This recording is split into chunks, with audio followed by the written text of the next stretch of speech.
Hello, শোনা যাচ্ছে? আচ্ছা, তাইলে আমরা গত ক্লাসে কি পড়ছিলাম? গত ক্লাসে আমরা হচ্ছে এস ব্লক মৌলগুলার যত ধরনের ধর্ম হইতে পারে, ওরা কি বিক্রিয়া দেয়, কি না দেয়, সব যাবতীয় জিনিস পড়ছিলাম, তাই না? এখন কথা হচ্ছে যে, আমি কি বলছিলাম গত ক্লাসে? এটা বলছিলাম যে, নেক্সট ক্লাস শুরু করব কিছু প্র্যাকটিস দিয়ে, গত ক্লাসে পড়ার উপর কিছু প্র্যাকটিস দিয়ে। ঠিক আছে? তো দেখি পড়ছস? গত ক্লাসে পড়া পড়ছস তুই? পড়স নাই, তাইলে কেমনে হবে? আচ্ছা, তো কিছু আছে মানে গত ক্লাস থেকে মানে এস ব্লক মূল থেকে কয়েক ধরনের প্রশ্ন আসে। কয়েকটা প্রশ্ন আমি লিখে দিচ্ছি। ঠিক আছে? যদিও টেস্ট পেপার সলভ করা লাগবে তাও। সব প্রশ্ন আর দিব না। প্রবলেমস ঠিক আছে? আচ্ছা, ১ম কথা একটা প্রশ্ন হচ্ছে সোডিয়ামকে কেরোসিনে সংরক্ষণ করা হয় কেন? ঠিক আছে? সোডিয়ামকে কেরোসিনে সংরক্ষণ করা হয় কেন?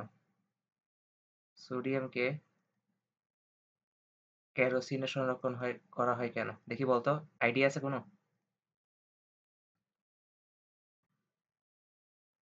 কেরোসিনে সংরক্ষণ করা হয় কেন? সংরক্ষণ করা হয় কেন? তাহলে তোর পুস তোর আনসার কি ছিল? আনসার ছিল সোডিয়াম অনেক সক্রিয়। ঠিক আছে? তো জিনিসটা হচ্ছে যে আনসার ঠিক আছে। তোকে আমি গত ক্লাসে পড়াইছিলাম সোডিয়াম অনেক সক্রিয়, তাই না? এই জিনিসটা পড়াইছিলাম। কিন্তু প্রশ্নটা একটু ঘুরে দিয়ে আসছে জাস্ট। সোডিয়ামকে কেরোসিনে সংরক্ষণ করা হয় কেন? ঠিক আছে? তো ও অতি সক্রিয় সেজন্য। ঠিক আছে না? তো কেমিস্ট্রি প্রশ্নগুলো একটু ঘুরে আসবেই। ঘুরে আসবে বলতে কি এমন না যে তুই পড়ে যাস নাই। তোর পড়ার বাইরে আসছে। জিনিসটা হচ্ছে যে একটু অন্যভাবে বলছে। ঠিক আছে? অন্যভাবে। সোডিয়ামকে কেরোসিনে সংরক্ষণ করা হয় কেন? তো সোডিয়ামকে কেরোসিনে সংরক্ষণ করা হয় কেন? এটার আনসার হচ্ছে যে সোডিয়াম যদি বাতাসে রাখা যাইত, ঠিক আছে? সোডিয়ামকে বাতাসে রাখা যায় না। ১ নাম্বার রিজন হচ্ছে বাতাসে রাখা যায় না। ১ নাম্বার রিজন কি? বাতাসে রাখা যায় না। বাতাসে রাখা যায় না কেন বলতো? বাতাসে রাখা যায় না। কারণ হচ্ছে যে ও সোডিয়াম। ঠিক আছে? সোডিয়াম প্লাস তাহলে কি হবে? সোডিয়াম প্লাস বাতাসে কি থাকে?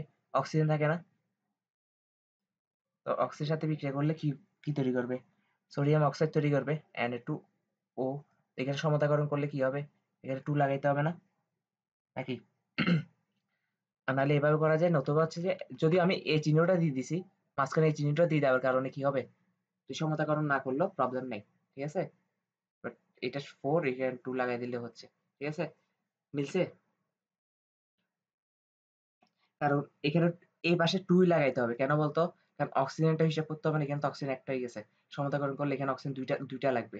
তো 2 লাগাইছি। এখন 2 লাগাইলে এটাকে 4 বানাই দিলাম। ঠিক আছে?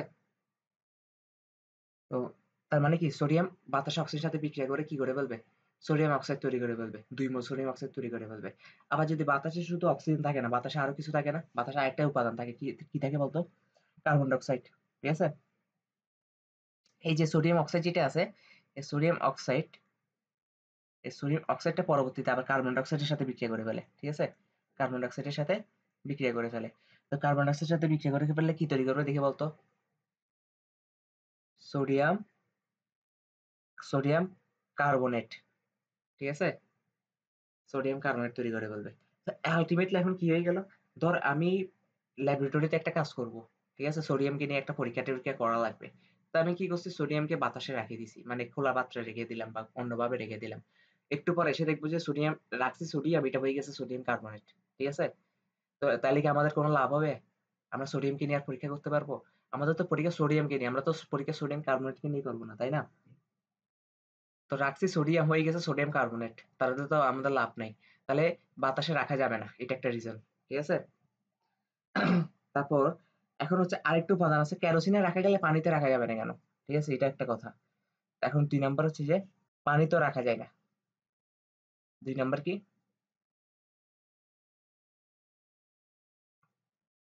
পানিতেও রাখা যায় না। দেখি বলতো পানিতে রাখা যায় না কেন? বিক্রিয়া করে বলবে। বিক্রিয়া করে কি তৈরি করবে? পানির বিক্রিয়া কিন্তু সবথেকে সোডিয়াম হাইড্রোক্সাইড ভেরি গুড। ঠিক আছে? এই যে সোডিয়াম প্লাস পানি হয়ে যাবে কি সোডিয়াম হাইড্রোক্সাইড, তাই তো?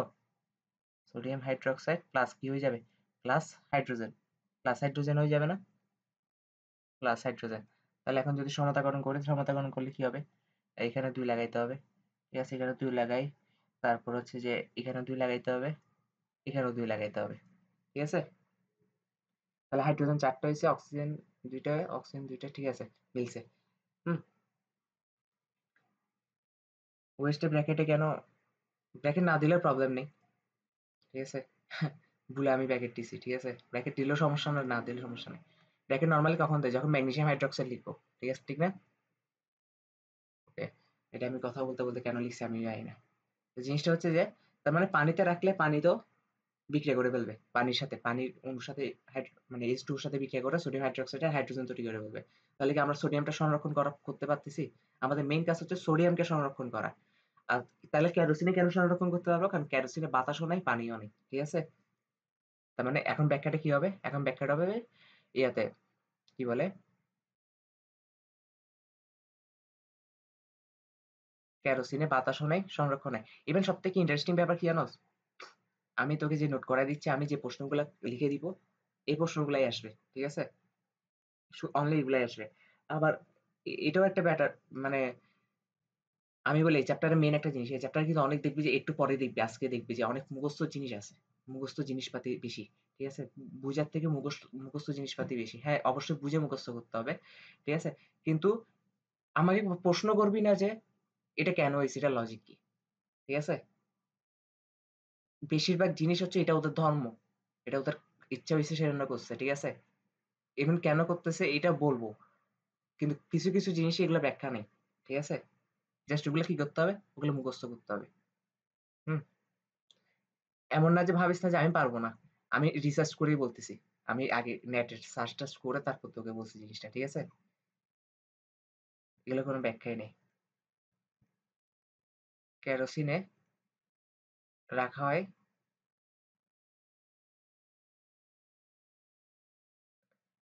হ্যাঁ, কখন দিবি?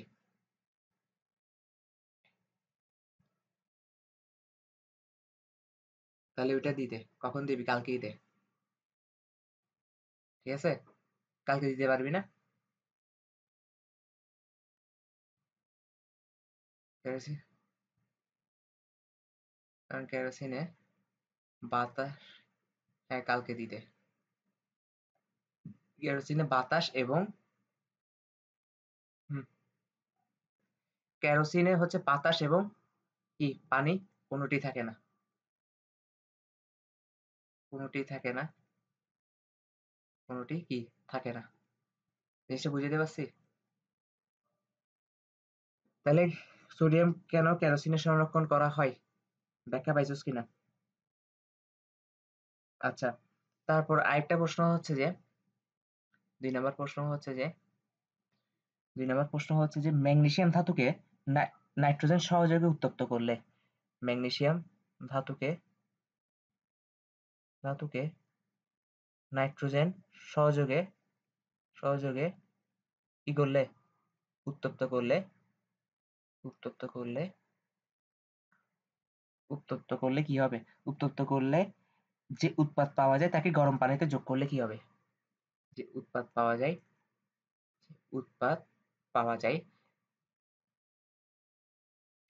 তাকে গরম পানিতে যোগ করলে কি হবে? যে উৎপাদ পাওয়া যায় তাকে গরম পানিতে যোগ করলে কি হবে? তাকে গরম পানিতে যোগ করলে কি হবে? গরম পানিতে যোগ করলে কি হবে? এখন কথা হচ্ছে প্রশ্নটা একটু অদ্ভুত লাগছে না? মানে জিনিসগুলো এরকম। তো প্রশ্ন এটাও কিন্তু তুই করছস।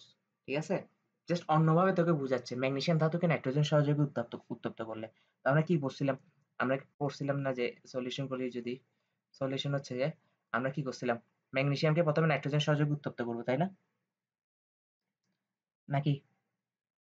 নাইট্রোজেন সহযোগে উত্তপ্ত করব। ইভেন আমরা এটাও জানি যে ম্যাগনেসিয়াম 3 নাইট্রোজেন 2 এরকম একটা সংকেত ক্রিয়েট হবে। ঠিক আছে? তোর বিশ্বাস না হলে সেটা খাতার পৃষ্ঠা উল্টায় দেখতে পারোস। ঠিক আছে? গত ক্লাসে করাইছি। এরকম একটা জিনিস উৎপন্ন হবে। তো আমি আর সমতাকরণ করতেছি না। ঠিক আছে? কারণ আমি চিহ্ন তো এটা দিচ্ছি। হ্যাঁ? এরপর কি করছি, এটাকে গরম পানি উত্তপ্ত করলে, গরম পানির সহযোগে উত্তপ্ত করলে মানে ইয়া পানি। উত্তপ্ত করছি।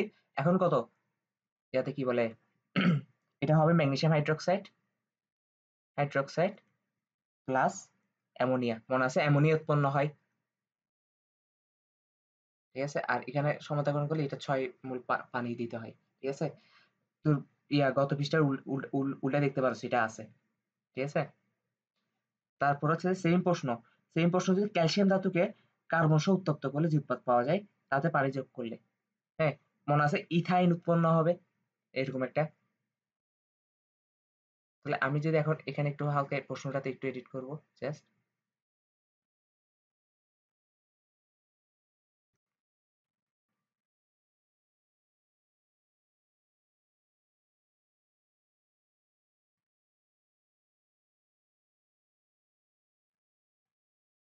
ক্যালসিয়াম ধাতুকে, ঠিক আছে, কাকে ক্যালসিয়াম ধাতুকে কার্বন সহ উত্তপ্ত করলে, ক্যালসিয়াম ধাতুকে কি সহ উত্তপ্ত করলে, কার্বন সহ উত্তপ্ত করলে, কার্বন সহ উত্তপ্ত করলে, তাহলে এখন সলিউশন করলে এটা কি দেখা যায়? আমি কি পড়ছিলাম গত ক্লাসে এটা পড়ছিলাম যে ক্যালসিয়াম প্লাস কার্বন যখন যোগ হয় তখন কি হয়, ক্যালসিয়াম কার্বাইড উৎপন্ন হয়, ঠিক আছে? ক্যালসিয়াম কার্বাইড উৎপন্ন হয়। ক্যালসিয়াম কার্বাইডের সাথে যখন আমরা কি মিশাবো, পানি মিশাবো, আর এখানে 2 মোল পানি দিতে হয়, পানি মিশাবো, তখন হবে কি calcium hydroxide, calcium hydroxide plus ethyne, ঠিক আছে? Plus ethyne, plus ethyne. এই জিনিসটা মুখস্থ যে অ্যামোনিয়া উৎপন্ন হবে, ইথাইন উৎপন্ন হবে। ক্যালসিয়াম ধাতুকে যদি কার্বন সহ উত্তপ্ত করি, এটা পানির সাথে মিশে তখন কি উৎপন্ন হবে? ক্যালসিয়াম হাইড্রোক্সাইডটা তো চোখ বন্ধ করে বলা যায়। আরেকটা হবে ইথাইন, ঠিক আছে? তারপর হচ্ছে যে ম্যাগনেসিয়াম ধাতুকে যদি নাইট্রোজেন সহযোগে উত্তপ্ত করে তখন যে উৎপাদ পাওয়া যাবে তাকে গরম পানিতে যোগ করলে কি পাবো? অ্যামোনিয়া পাবো। এই যে বিশেষ উৎপাদ হচ্ছে কি অ্যামোনিয়া আর ইথাইন। এগুলো গত ক্লাসে দেখাই দিয়ে আসছিলাম আমি, ঠিক আছে? অ্যামোনিয়া আর ইথাইন।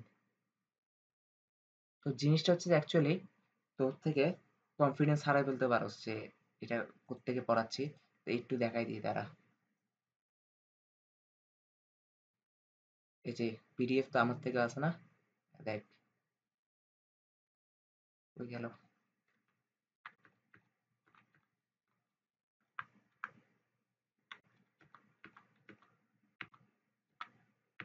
গত ক্লাসে তো অনেক কিছু পড়াইলাম।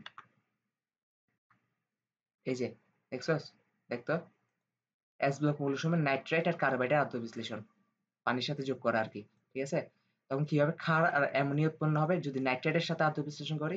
ওই যে ম্যাগনেসিয়াম নাইট্রেট একটু আগে দেখছস না, ম্যাগনেসিয়াম নাইট্রেটের সাথে এই যে কি উৎপন্ন হয়েছে, ক্ষার আর অ্যামোনিয়া।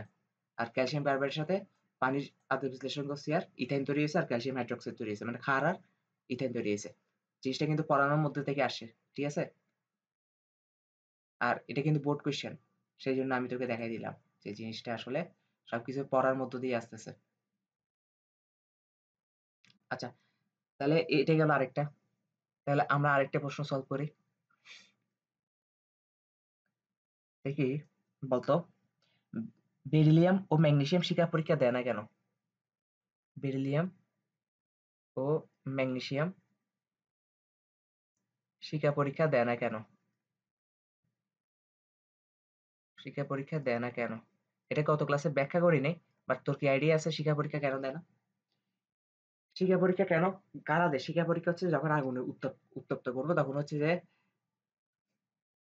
হ্যাঁ, যখন উত্তপ্ত করবো তখন হচ্ছে কি ইলেকট্রন যেটা আছে ওদের ইলেকট্রন গুলা শেষ কক্ষপথে ইলেকট্রন গুলা উঠানামা করে আর কি, জায়গা চেঞ্জ করে। আর জায়গা চেঞ্জ করার কারণে এক কক্ষপথ থেকে আরেক কক্ষপথে লাফ দেয় আর কি। তো এই লাফ দেওয়ার কারণে অ্যাকচুয়ালি কি হয় তখন হচ্ছে যে বিভিন্ন বর্ণালীর সৃষ্টি হয়, এটার জন্য শিখা দেখা যায়। কিন্তু বেরিলিয়াম আর ম্যাগনেসিয়ামের ক্ষেত্রে তাহলে শিখা দেয় না কেন? এটার রিজন হচ্ছে, এক নাম্বার রিজন হচ্ছে যে এক নাম্বার রিজন হচ্ছে যে ওরা আকারে ছোট, ঠিক আছে? আকারে ছোট, আকারে ছোট। 2 নাম্বার রিজন হচ্ছে যে ওদের ইলেকট্রন বিন্যাসটা আমরা দেখবো সবসময়, ঠিক আছে? ম্যাগনেসিয়ামের ইলেকট্রন বিন্যাস যদি দেখি, ম্যাগনেসিয়াম কত 12 না? তাহলে কত 1s2 2s2, তাহলে তারপর কত 2p6 3s2, তাই না? তারপর আমি যদি বেরিলিয়ামেরটাও দেখি, বেরিলিয়াম কত 4 না? 1s2 2s2। তো এখানে ইজিলি দেখা যাচ্ছে যে ওদের যে শেষ কক্ষপথের যে অরবিটাল ফুল স্টেবল, স্টেবল না? এস অরবিটালে ২ টা ইলেকট্রন পূর্ণ আছে। আর বেরিলিয়ামের এস অরবিটালে ২ টা ইলেকট্রন শেষ অরবিটাল শেষ অরবিটালে আছে ২ টা ইলেকট্রন পূর্ণ আছে। তাইলে ওদেরকে স্বাভাবিকভাবে মানে ইলেকট্রন স্থান পরিবর্তন করতে গেলে অনেক বেশি তাপ দেওয়া লাগবে না? কারণ ওরা তো জায়গা চেঞ্জ করতে চাবে না। ওরা তো অলরেডি স্টেবল অবস্থায় আছে। ঠিক আছে? তো স্টেবল অবস্থায় যেহেতু আছে তাহলে ওদেরকে প্রচুর পরিমাণে তাপ দিতে হবে যেটা শিখা পরীক্ষায় নরমালি হবে না। ঠিক আছে? সেটা নরমালি শিখা পরীক্ষায় হবে না। তাহলে এই ২ টা জিনিস ব্যাখ্যা করে দিয়ে আসতে পারবো নাকি পরীক্ষায়? হ্যাঁ? ওকে। তাহলে এই গেল প্র্যাকটিস করলাম। এখন আজকের পড়ায় আসি। ঠিক আছে?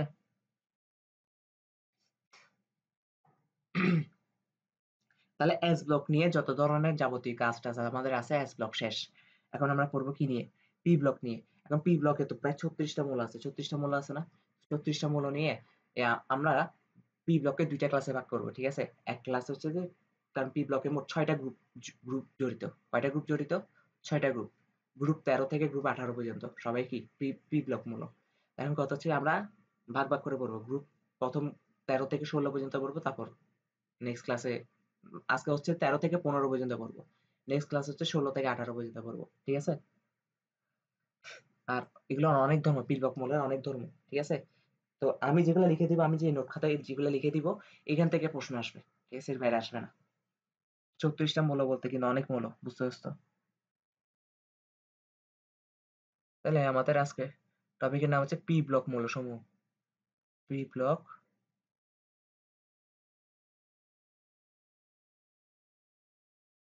P block মৌলসমূহ।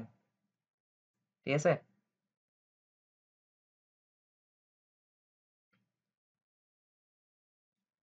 আচ্ছা, পি ব্লক মৌল প্রথম কথা হচ্ছে কোনগুলা? পি ব্লক মৌল প্রথম কথা হচ্ছে কোনগুলা?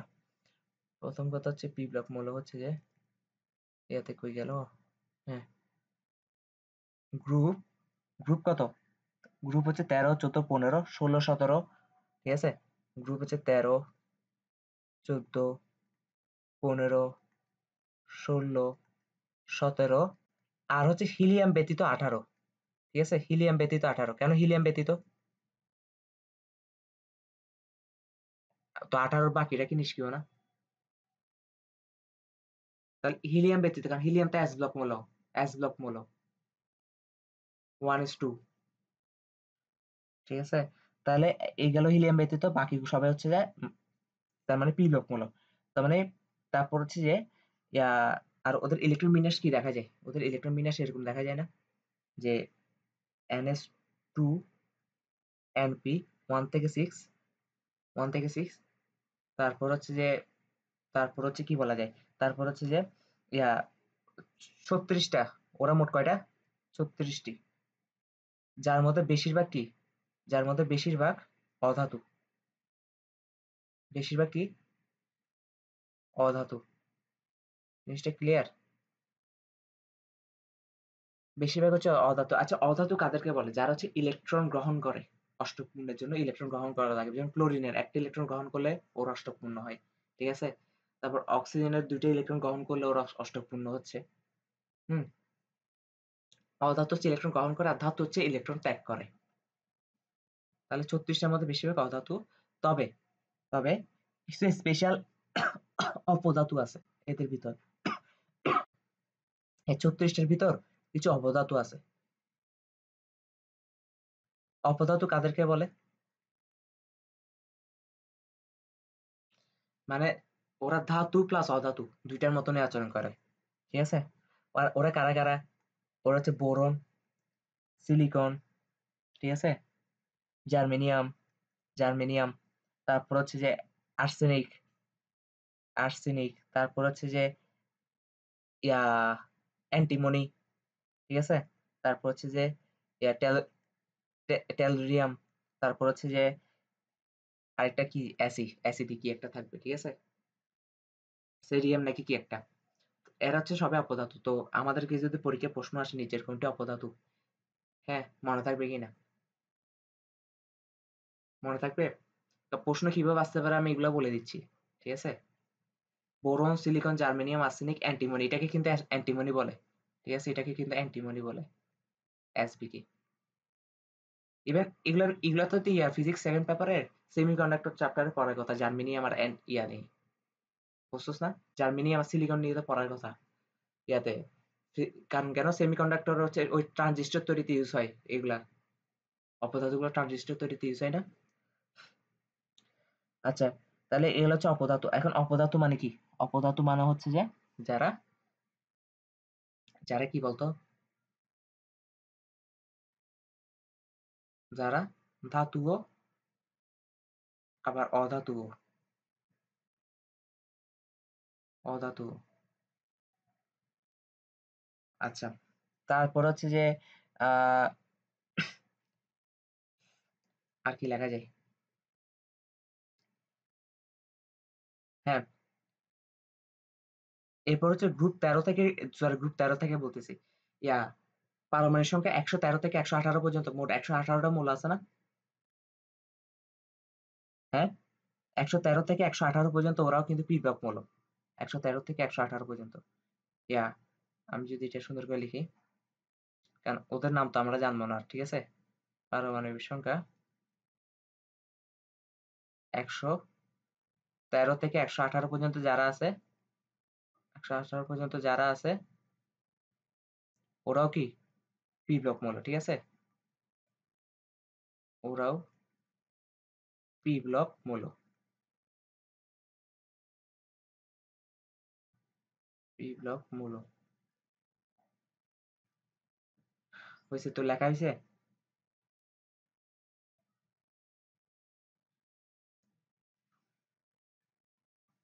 যে গ্রুপ 13 থেকে 113 থেকে 118 পর্যন্ত কারা আছে এটা একটু দেখে ফেলি আমরা। ঠিক আছে? এই যে কারা আছে গ্রুপ 113 থেকে 118। 113 কই গেল? আহ, এই যে 113, 113 হচ্ছে এখান থেকে।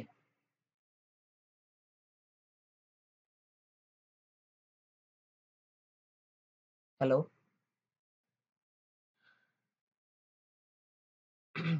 আচ্ছা 100, আচ্ছা হোয়াটএভার। তাহলে আচ্ছা এখানে একটা জিনিস দাঁড়া, এই জিনিসটা আমি একটু পরে পড়াবো, ঠিক আছে? এখানে একটু সন্দেহ আছে এই জিনিসটা, এই লাইনটা নিয়ে। এই জিনিসটা আমি একটু পরে পড়াবো। হ্যাঁ, কেটে দেয়। অনুভবের নোট খাতা থেকে পড়াচ্ছি, তুই কি লিখছিলি তুই জানে। ঠিক আছে? এটা একটু পরে পড়াবো। আচ্ছা, অপধাতু হচ্ছে যে তার মানে অপধাতু পর্যন্ত এটা বুঝতে পারছস তো? তাহলে এখন হচ্ছে ইয়া করি। এখন একটা ধর্ম। এখন প্রথমে হচ্ছে যে গ্রুপ 13 থেকে আমরা আমরা আজকে আমরা কি পড়বো?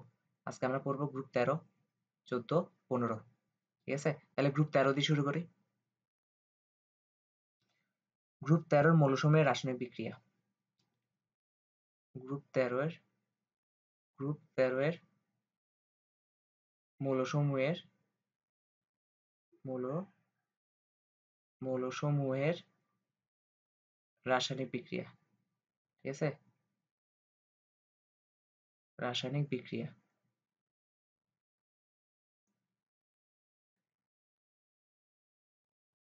গ্রুপ 13 এর মৌলসমূহের রাসায়নিক বিক্রিয়া। আচ্ছা, তাহলে এখন দেখ। এখন হচ্ছে যে প্রথম কথা হচ্ছে অক্সিজেনের সাথে বিক্রিয়া করলে কি দিয়ে হবে? ঠিক আছে? আমাদের প্রথম টপিক কি? যদি অক্সিজেনের সাথে গ্রুপ 13 মৌলগুলোর বিক্রিয়া দিই তাহলে কি করবে? অক্সিজেনের সাথে বিক্রিয়া। অক্সিজেনের সাথে বিক্রিয়া।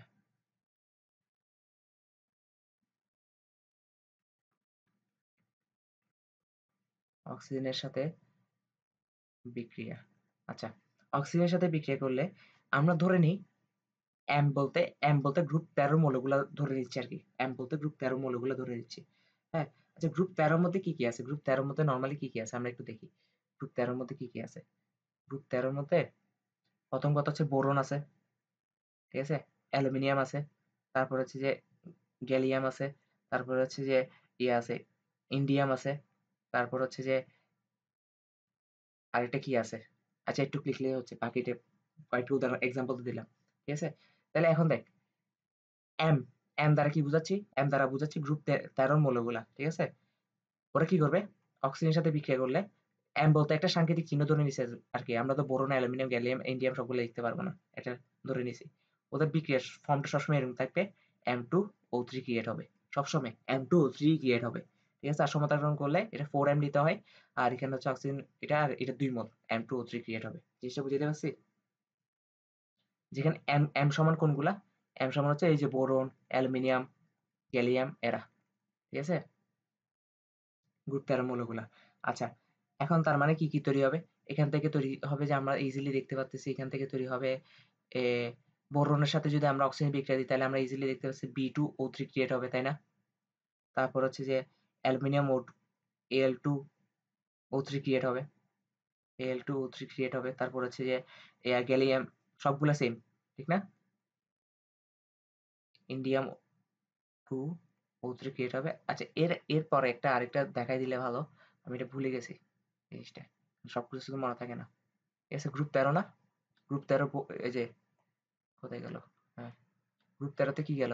বোরন গেল, অ্যালুমিনিয়াম গেল, গ্যালিয়াম গেল, ইন্ডিয়াম গেল। এরপরেরটা হচ্ছে যে থ্যালিয়াম, সরি থ্যালিয়াম। ঠিক আছে? মনে পড়ছে। তাহলে আরেকটা হচ্ছে কি? আরেকটা হচ্ছে থ্যালিয়াম। থ্যালিয়াম হচ্ছে থ্যালিয়ামের সংকেত হচ্ছে Ti। Ti ওকে? তাহলে এখন আর আরেকটা কি হবে? থ্যালিয়াম অক্সাইড হবে না? 2O3 thallium oxide. ওকে? তাহলে এখান থেকে প্রশ্ন আসবে কি জানো? প্রশ্ন আসবে যে অক্সিজেনের সাথে বিক্রিয়া করলে কেমন হয়? এই যে এই স্ট্রাকচারটাকে এরকম স্ট্রাকচার ক্রিয়েট হয়। আরেকটা প্রশ্ন আসবে এখান থেকে। আরেকটা প্রশ্ন হচ্ছে যে অম্লধর্মী আর ক্ষারধর্মী নিয়ে। এদের আবার একটা অম্লধর্মী ক্ষারধর্মীর ব্যাপার আছে। জিনিসটা কেমন? জিনিসটা হচ্ছে যে ওরা যত উপর থেকে নিচের দিকে নামে তত এসিড ধর্ম হ্রাস পায়। তত কি পায়? এসিড ধর্ম হ্রাস পাচ্ছে মানে কি হচ্ছে? ক্ষারধর্মী বৃদ্ধি পাচ্ছে না? ঠিক আছে? যত উপর থেকে নিচে নামতে থাকে তত কি হয়? এসিড ধর্মী হ্রাস পায়। এসিডধর্মী হ্রাস পায়। বা এটাকে কি বলা যায়? উল্টাভাবে বলে খাদ্যধর্মী বৃদ্ধি পাচ্ছে, তাই তো? খাদ্যধর্মী বৃদ্ধি পায়। খাদ্যধর্মী বৃদ্ধি পায়। ওকে। এখান থেকে বোরন অক্সাইড যেটা আছে না? এই যে বোরন অক্সাইড এটা হচ্ছে মৃদু অম্লধর্মী। এটা কি? মৃদু অম্লধর্মী। অম্লধর্মী। তারপর হচ্ছে যে যত নিচের দিকে নামতে থাকবে তত এসিড ধর্ম হ্রাস পাবে বলছে না? তাহলে শুরুটাই যদি মৃদু অম্লধর্মী হয় এর পরেরটা কি হবে? ক্ষার ক্ষার ক্ষারে ঢুকার আগে যেটা হয় সেটা হচ্ছে উভধর্মী।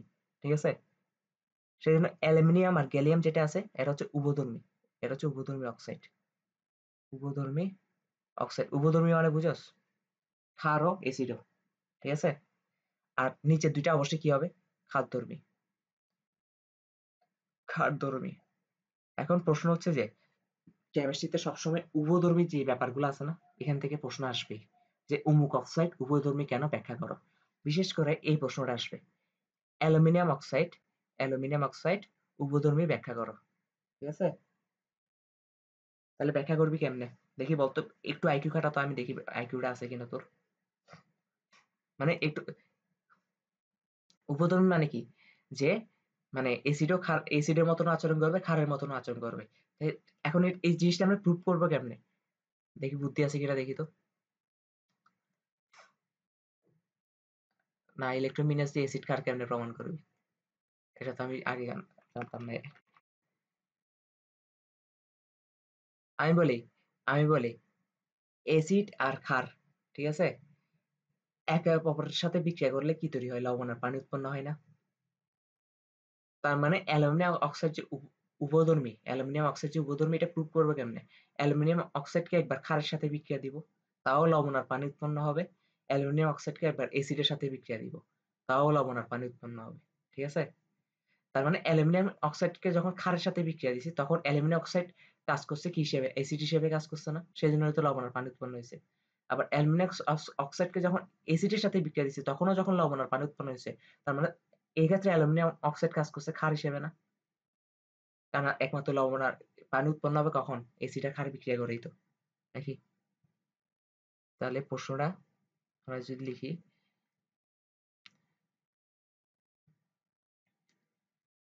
কোয়েশ্চেন কই? কোয়েশ্চেন Al2O3 উভধর্মী অক্সাইড ব্যাখ্যা করো। ঠিক আছে, উভধর্মী অক্সাইড ব্যাখ্যা করো। উভধর্মী অক্সাইড।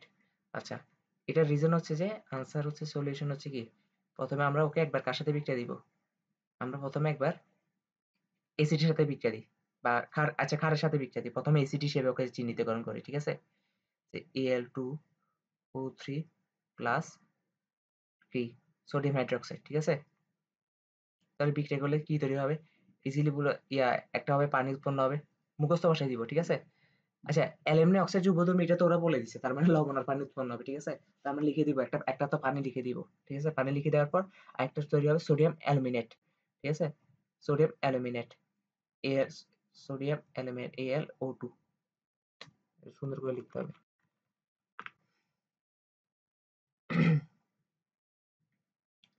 সোডিয়াম Al2 বলতেছি, সরি, AlO2। ঠিক আছে, সোডিয়াম অ্যালুমিনেট। এখন তোর মাথায় প্রশ্ন আসতে পারে, এই যে আমি শুরুতে বলছি না প্রশ্ন করবি না, হ্যাঁ, জিনিসটা হচ্ছে যে তোর থেকে কঠিন লাগতে পারে, সোডিয়াম অ্যালুমিনেট তৈরি হবে এটা আমি কোত্থেকে জানবো আবার। ঠিক আছে, লবণ হিসেবে সোডিয়াম অ্যালুমিনেট তৈরি হবে এটা কোত্থেকে জানবো। ঠিক আছে, আর সোডিয়াম অ্যালুমিনেট যে একটা লবণ এটা তো আমি আগেও জানতাম না, জানতি তুই? সত্যি বুকে হাত রেখে বল, জানতি না। তো জিনিসটা হচ্ছে কেন, এটাতে কঠিন লাগার কিছু নাই, এই জিনিসটা তুই মুখস্থ করবি, যে তুই জানো যে প্রশ্ন এটাই আসবে, অ্যালুমিনিয়াম অক্সাইড উভধর্মী অক্সাইড ব্যাখ্যা করো। ঠিক আছে, প্রশ্ন এটাই আসবে, তুই এটা মুখস্থ করতে পারবি না যে সোডিয়াম অ্যালুমিনেট তৈরি হয়, আর এটা একটা লবণ, এটা একটা লবণ, এই চ্যাপ্টারে পড়াগুলো হচ্ছে এরকম। ঠিক আছে, এবার বুঝাইতে পারছি? আচ্ছা, এখন সমতাকরণ চাইলে করতে পারোস, না করতে চাস এটা তোর ইচ্ছা। ঠিক আছে, তা আমি সমতাকরণ করে দিই, যেহেতু এটা নোট খাতা হিসেবে থাকবে। এখানে 2 মোল সোডিয়াম হাইড্রোক্সাইড থাকবে, আর এখানে হচ্ছে যে 2 মোল সোডিয়াম অ্যালুমিনেট তৈরি হবে। ঠিক আছে, তারপর হচ্ছে তার মানে ও যে ওই এখন কি হিসেবে কাজ করছে, এসিড হিসেবে কাজ করছে না, এসিড প্লাস ক্ষার, সরি এখানে বেস দিই এস, তাহলে কি তৈরি হয়েছে, এই যে সল্ট আর পানি উৎপন্ন হয়েছে। ঠিক আছে, এটা কি ওয়াটার। তার মানে এখন, এখন যদি আমি কোনো একটা এসিডের সাথে বিক্রিয়া দিই তখন কি করবে, তখনও লবণ আর পানি উৎপন্ন করবে, তখন কি হিসেবে কাজ করতেছে, তার মানে ক্ষার হিসেবে কাজ করতেছে না, Al2O3 প্লাস, এখন কার সাথে বিক্রিয়া দিবে, একটা এসিড, বিক্রিয়ত একটা এসিড বল, হাইড্রোক্লোরিক অ্যাসিড। ঠিক আছে, হাইড্রোক্লোরিক অ্যাসিড, তাহলে কি বিক্রিয়া করে কি উৎপন্ন করবে, বিক্রিয়া করে উৎপন্ন করবে ইয়া অ্যালুমিনিয়াম ক্লোরাইড। অ্যালুমিনিয়াম ক্লোরাইড যেটা লবণ এটা তো বোঝা যায়। ঠিক আছে, অ্যালুমিনিয়াম ক্লোরাইড প্লাস হচ্ছে যে পানি, পানি। এখন যদি আমরা সমতাকরণ করি, সমতাকরণ করলে দেখা যায় যে এখানে কি হবে, এখানে হচ্ছে যে 2 মোল 6 মোল HCl লাগে, আর হচ্ছে যে কি লাগবে, 2 মোল অ্যালুমিনিয়াম ক্লোরাইড প্লাস 3 মোল পানি। ঠিক আছে, সমতাকরণ তোর বিশ্বাস না হলে তুই পরে মিলাই দেখিস, কারণ আমার তো নোট খাতা লেখা আছে, আমি কেন উদয় উদয় সময় নষ্ট করবো। ঠিক আছে, আর যদি আমি আবারও বলতেছি, যদি সমতাকরণ যদি না পারস, পারলে লিখবি, কিন্তু না পারলে কিছুই লেখার দরকার নেই, কোনো একটা চিহ্ন বসাবার দরকার নেই। ঠিক আছে, মাঝখানে শুধু ওই অ্যারো চিহ্নটা বসাই দিলে হবে। ঠিক আছে, মোট কথা যদি দেখো যে পারতেছস আগে রাফ করবি। ঠিক আছে, রাফ করে যদি দেখো যে পারতেছস তাহলে কি অবশ্যই করবি, সমতাকরণ করলে করে দেখাইতে পারলে তো আরো ভালো। আর যদি দেখো যে রাফ করে পারতেছ না তাহলে ডাইরেক্ট একদম ফ্রেশ রাখিয়ে দিবি। ঠিক আছে, জিনিসটা বুঝাইতে পারছি কিনা বলতো? তারপর হচ্ছে যে B2O3, এই যে বোরন অক্সাইড, বোরন অক্সাইড কেন অম্লধর্মী এটা প্রশ্ন আসে। ঠিক আছে, এরপর প্রশ্নটা আসতে পারে যে B2O3 কেন অম্লধর্মী। হ্যাঁ, একটা জিনিস অম্ল নাকি ক্ষার এটা কেমনে বুঝি জানোস আমরা, এটা সবসময় মনে রাখবি, এই জিনিসটা এখন অম্ল নাকি ক্ষার এটা আমাদের টেস্ট করা লাগবে না, এই জিনিসটাকে আমরা কার সাথে বিক্রিয়া দিয়ে দিব, পানির সাথে বিক্রিয়া দিয়ে দিব। ঠিক আছে, তো পানির সাথে বিক্রিয়া দিয়ে দিলে এটা কি তৈরি করে, এটা তৈরি করে H3BO3। ঠিক আছে, BO3, আর এটাকে বলা হয় বোরিক অ্যাসিড, এটাকে কি বলা হয়, বোরিক অ্যাসিড। তারা অ্যাসিড তৈরি করছে না, তার মানে কি B2O3 একটা ইয়ে না, অ্যাসিডটা অম্লধর্মী না। আর এখানে সমতাকরণ হলে কি হবে, এখানে সমতাকরণ 3 লাগাই দিতে হবে। ঠিক আছে? 3 লাগাই দিতে হবে। Boric acid. এখন তোর মাথায় আবার প্রশ্ন আসতে পারে যে এটা বরিক অ্যাসিড তৈরি হবে, এটা তো আমি যদি লিখে না দিতাম তুই এই বিক্রিয়া কখনো সলভ করতে পারতি? তুই সত্যি করে বল তো? কখনো পারতিস? তোর মাথায় একবার আসলে বোরন হাইড্রোক্সাইডও তো তৈরি হইতে পারে, তাই না? মানে নানান ধরনের চিন্তা হইতে পারে। এখন জিনিসটা হচ্ছে জিনিসটা মুখস্থ করতে হবে। কিছু করার নেই। এই চ্যাপ্টারে হচ্ছে যে মুখস্থবাদী জিনিসপত্র বেশি। তবে এটা বেশিক্ষণ না। আরো ৩-৪ ক্লাস এরকম মুখস্থবাদী জিনিসপত্র থাকবে। ঠিক আছে? তো এখন তাই চ্যাপ্টারটা একটু বোরিংও লাগতে পারে যে মুখস্থ জিনিস আমাদের নরমালি একটু বোরিং লাগে। কিন্তু বোরিং লাগলেও এই জিনিসগুলো মুখস্থই করতে হবে। ইভেন যত্ন সহকারে মুখস্থ করতে হবে। কারণ এগুলো পরীক্ষায় আসবে। কারণ তুই তো পরীক্ষার খাতায় লিখে দিয়ে আসতে পারবি না স্যার, "ডিয়ার স্যার, আমার মুখস্থ জিনিসপাতি ভালো লাগে না। তাই আমি এগুলো শিখিনি।" তখন ডিয়ার স্যার কি করবে? ওখানে লিখে দিবে যে, "আমারও নাম্বার দিতে ভালো লাগে না।" এমন উত্তর লিখলে। তাহলে 0 নাকি? আচ্ছা, তারপর হচ্ছে যে তাহলে অক্সিজেনের সাথে বিক্রিয়া করলে কি হয়, এটা মোটামুটি শেষ নাকি? হ্যাঁ, আমাদের টপিক ছিল অক্সিজেনের সাথে বিক্রিয়া। এখন গ্রুপ 13 মৌলগুলো আরো কিছু বিক্রিয়া দেয়।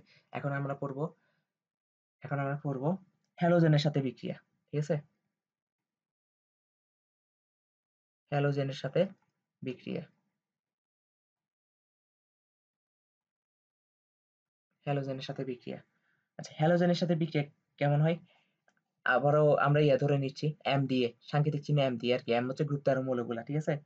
M প্লাস আমি যদি ক্লোরিন দিয়ে হিসাব করি, আচ্ছা ক্লোরিন না X দিয়ে দেখাই দিই আগে। X2 হ্যালোজেন মৌলগুলো কিন্তু দ্বিপারমাণবিক অণু। এটা তো জানোস। ঠিক আছে? তাহলে কি তৈরি হবে? তাহলে অলওয়েজ তৈরি হবে MX3, এখানে 2 মোল, আর এখানে হচ্ছে যে এটা 3 মোল থাকবে, এটা 2 মোল থাকবে। ঠিক আছে? এটা হচ্ছে নরমাল চ্যানেল বিক্রিয়া। হুম? এখান থেকে সবথেকে বেশি প্রশ্ন আসে, একটাই প্রশ্ন আসবে এখান থেকে। সবথেকে বেশি প্রশ্ন আসবে। আরেকটা প্রশ্ন আসবে। আচ্ছা, আমি এখানে একটা এক্সাম্পল দিয়ে দেখাই দিই, তারপর প্রশ্নটা দেখাই। হ্যাঁ, গ্রুপ 13 এর মধ্যে কিন্তু অ্যালুমিনিয়াম পড়ে না? অ্যালুমিনিয়াম একটু আগে দেখে আসছি। এই যে দেখ অ্যালুমিনিয়াম। এই অ্যালুমিনিয়াম নিয়ে একটা প্রশ্ন আসে। তাই অ্যালুমিনিয়াম দিয়ে একটা এক্সাম্পল দেখাই দিই। ঠিক আছে? তো আমি তো সরাসরি লিখে দিই 2 টা অ্যালুমিনিয়াম থাকবে। আর এখানে ক্লোরিন 2 টা থাকবে, তাই না? তাহলে 2 অ্যালুমিনিয়াম কি তৈরি হবে? ক্লোরাইড তৈরি হবে না? AlCl3, তাই তো? এখান থেকে সবথেকে ইম্পোর্টেন্ট প্রশ্ন যেটা আসে, সবথেকে ইম্পোর্টেন্ট প্রশ্ন। পরীক্ষায় যখন এটা আমি ফাঁস করে দিচ্ছি, এটা আসবেই। এবারও আসছে। হুম। অ্যালুমিনিয়াম ক্লোরাইড ডাইমার গঠন করে কেন? ডাইমার গঠন করে কেন? ঠিক আছে? অ্যালুমিনিয়াম ক্লোরাইড ডাইমার গঠন করে কেন? আচ্ছা, এখান থেকে আরেকটা প্রশ্ন, আমি চ্যাপ্টারের ইয়াটা রোড ম্যাপটা একটু দেখাই দিই, চ্যাপ্টারের রোড ম্যাপটা। এখন আমার গ্রুপ 13 মধ্যে কি শুধু অ্যালুমিনিয়াম ছিল? আরো ছিল না? বোরন ছিল না? গ্যালিয়াম ছিল না? ইন্ডিয়াম ছিল না? থ্যালিয়াম ছিল না? তো ওরা ওরা কি ক্লোরিনের সাথে বিক্রিয়া করবে না? অবশ্যই করবে।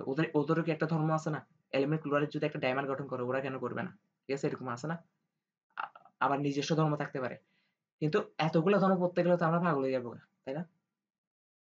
তাই গ্রুপ 13 র মধ্যে হ্যালোজেনের সাথে বিক্রিয়ার মধ্যে টপিকে শুধু আমাদের পড়তে হবে অ্যালুমিনিয়ামটাই পড়তে হবে। ঠিক আছে? যেগুলো আমি লিখে দিচ্ছি এগুলাই পড়বি অনলি। তাইলে অ্যালুমিনিয়াম ক্লোরাইড ডাইমার গঠন করে কেন? আচ্ছা দেখি বলতো ডাইমার মানে কি?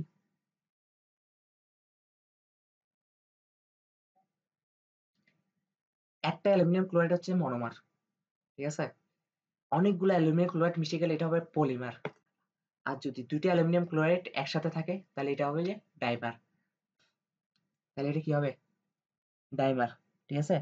তাহলে এটা যদি এখন ডাইমার হয়, এখন আমাদের একটা প্রশ্ন করতে হবে যে ডাইমার গঠন করে কেন? প্রশ্ন তো এটাই। যে ডাইমার গঠন করে কেন? বুঝলাম ডাইমার হিসেবে থাকে। প্রথম কথা AlCl3, এই যে এটা ২ অণু মিলে কি করে? এটা ২ অণু মিলে ডাইমার গঠন করে। আর ডাইমারের সংকেত হচ্ছে Al2Cl6। জিনিসটা বুঝাতে পারছি? দেখ তো। ডাইমার। ব্যাপারটা কি হইছে? ২ টা অ্যালুমিনিয়াম ক্লোরাইড, ২ মোল অ্যালুমিনিয়াম ক্লোরাইড একের সাথে মিশে Al2Cl6 তৈরি করে। কেন? অ্যালুমিনিয়াম ২ টা। আর ক্লোরিন আগে থেকে ৩ টা ছিল, এখন আরো মানে একটা ৩ টা ক্লোরিন আরো একটা ৩ টা ক্লোরিনের সাথে যুক্ত হয়ে কি তৈরি হবে? ক্লোরিন 6 তৈরি হবে না? তার মানে অ্যালুমিনিয়াম ক্লোরাইড ডাইমারের সংকেত বললে এটা হবে। আর শুধু অ্যালুমিনিয়াম ক্লোরাইডের সংকেত বললে এটা হবে। জিনিসটা খেয়াল রাখতে হবে। ঠিক আছে? আচ্ছা। এখন কথা হচ্ছে যে ডাইমার গঠন করে কেন? ঠিক আছে? ধর এটা হচ্ছে অ্যালুমিনিয়াম। এটা হচ্ছে কি অ্যালুমিনিয়াম, তারপর এটা হচ্ছে ক্লোরিন, তারপর এটা হচ্ছে ক্লোরিন, তারপর এটা হচ্ছে ক্লোরিন। জিনিসটা বুঝছিস কিনা দেখতো, মানে অ্যালুমিনিয়ামের 3টা ক্লোরিন দিলাম, মানে একটা অ্যালুমিনিয়াম ক্লোরাইড আঁকছি আর কি, এটা আঁকছি, ঠিক আছে। বন্ধন গঠন করছে না। আর অ্যালুমিনিয়াম কি, অ্যালুমিনিয়াম হচ্ছে যে অধাতু, ক্লোরিনও অধাতু।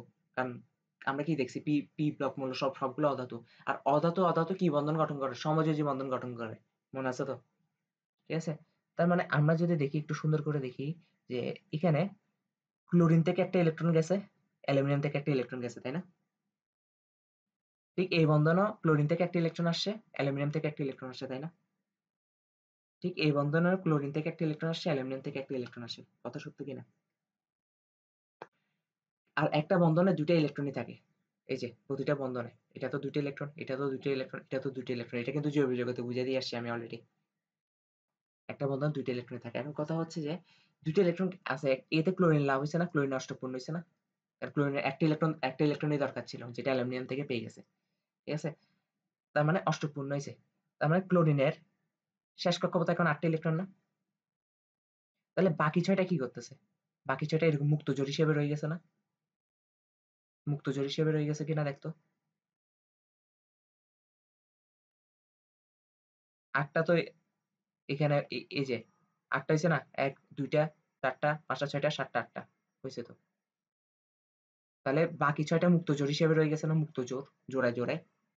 মুক্ত জোড় মানে কি, মুক্ত জোড় ইলেকট্রন মানে কি দেখি বলতো। মুক্ত জোড় ইলেকট্রন মানে হচ্ছে যে আমার আমার আর তোর মতন চাইলেই আমরা বইটা পড়ে সিলেবাস শেষ করে ফেলতে পারবো, কিন্তু আমরা সিলেবাস শেষ করবো না, ঠিক আছে। ঠিক সেম সেম ভাবে মুক্তজোড় ইলেকট্রন গুলো চাইলেই বিক্রিয়া সরি বা বন্ধনে অংশগ্রহণ করতে পারে, কিন্তু করে না, ঠিক আছে। ফাঁকিবাজ। তার মানে এরা হচ্ছে মুক্তজোড়, জোড়ায় জোড়ায় আছে বাকি 6টা, ঠিক আছে। যেটা একটু বুঝছস কিনা বল আগে। ওকে, আমি যদি সেম চিত্র আরেকটাতে আঁকি, মানে অ্যালুমিনিয়াম ক্লোরাইড তো ডাইমার হিসেবে থাকবে, এটা আমরা জানি, ঠিক আছে। পাশাপাশি আরেকটা অ্যালুমিনিয়াম ক্লোরাইড আঁকি, তুই রাগ না করলে অবশ্যই আঁকবো, বল।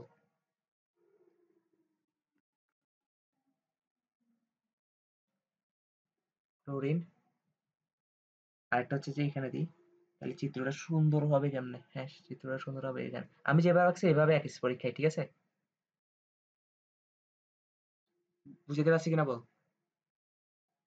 আমি যেভাবে আঁকতেছি এভাবেই, অ্যালুমিনিয়াম ক্লোরাইড। আচ্ছা, এখন হচ্ছে যে তার মানে এখানেও সেম, সেম না? সেম। আচ্ছা, ওদের মুক্তজোড় ইলেকট্রন গুলাকে হলুদ দিই, দেখতে হচ্ছে কিনা।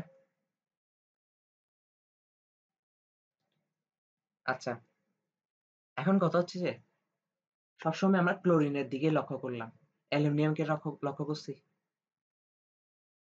বেচারার বেচারার কথা চিন্তা করতো, ওর শেষ কক্ষপথে এখন ইলেকট্রন আছে কয়টা? 1টা 2টা 3টা 4টা 5টা 6টা, অষ্টপূর্ণ হয়েছে, আরো 2টা লাগবে না? ওরটা তো সেম, 1টা 2টা 3টা 4টা 5টা 6টা, আরো 2টা লাগবে না অষ্টপূর্ণের জন্য? তখন কি হয়, তখন হচ্ছে যে তখনই একটা অ্যালুমিনিয়াম ক্লোরাইড আরেকটা অ্যালুমিনিয়াম ক্লোরাইড পাশাপাশি চলে আসে, তখন ওদের মধ্যে একটা বন্ধন ক্রিয়েট হয়ে যায়। কেন বন্ধনটা ক্রিয়েট হয়ে যায়, আমি যদি তোকে দেখাই, ইয়াতে কোন কালার দিয়ে দেখাবো, সাদা দিয়ে। ক্লোরিনের একটা মুক্তজোড় ইলেকট্রন ওকে দিয়ে দে, অ্যালুমিনিয়ামকে দিয়ে দে, তাহলে তো অ্যালুমিনিয়ামের অষ্টপূর্ণ হয়ে যাচ্ছে, তাই না? আবার এই অ্যালুমিনিয়াম ক্লোরাইডের ক্লোরিন একটা মুক্তজোড় ইলেকট্রন এই অ্যালুমিনিয়ামকে দিয়ে দে। জিনিসটা বুঝছিস কিনা দেখতো।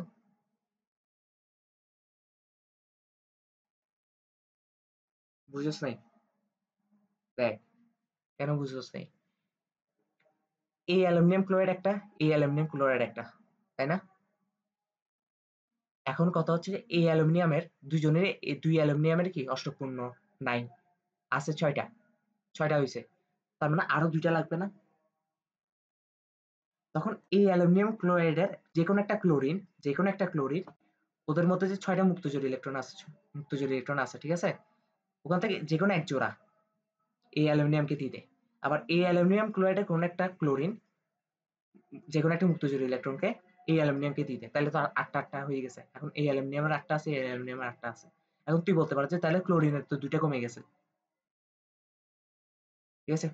এই যে এখানে হচ্ছে দেয় যে কিভাবে দেয়? একটা হচ্ছে আয়নিক বন্ধন, একটা হচ্ছে সমযোজী বন্ধন। আরেক ধরনের বন্ধন আছে সন্নিবেশ সমযোজী বন্ধন। সন্নিবেশ সমযোজী বন্ধন মানে কি? ক্লোরিন ইলেকট্রন দিবে অ্যালুমিনিয়ামকে, কিন্তু শেয়ার করবে দুজনেই। ঠিক আছে? সমযোজী বন্ধন আর সন্নিবেশ সমযোজী বন্ধনের মধ্যে পার্থক্য কি? সমযোজী বন্ধনে দুজনই শেয়ার করে, যেমন HCl। ঠিক আছে? হাইড্রোজেন ওর একটা ইলেকট্রন দেয়, আর ক্লোরিনও ওর একটা ইলেকট্রন দেয়, দুজনেই ইলেকট্রন দিছে। আর সন্নিবেশ সমযোজী বন্ধনে কি হয়? A নামের কোন একটা মৌল একটা ইলেকট্রন ওকে শেয়ার করবে। বি থেকে কিন্তু কোনো মৌল ওখানে যায় নাই, শেয়ার করছে করে নাই, just be K A share করছে, কিন্তু দুজনেরই অষ্টকপূর্ণ আছে। এখন জিনিসটা বুঝতে পারছি? তাহলে অ্যালুমিনিয়াম ক্লোরাইড কেন ডাইমার গঠন করে এবার বুঝতে পারছি কিনা বল? শিওর? দেখি তুই আমাকে একটু ব্যাখ্যা করে দে তো।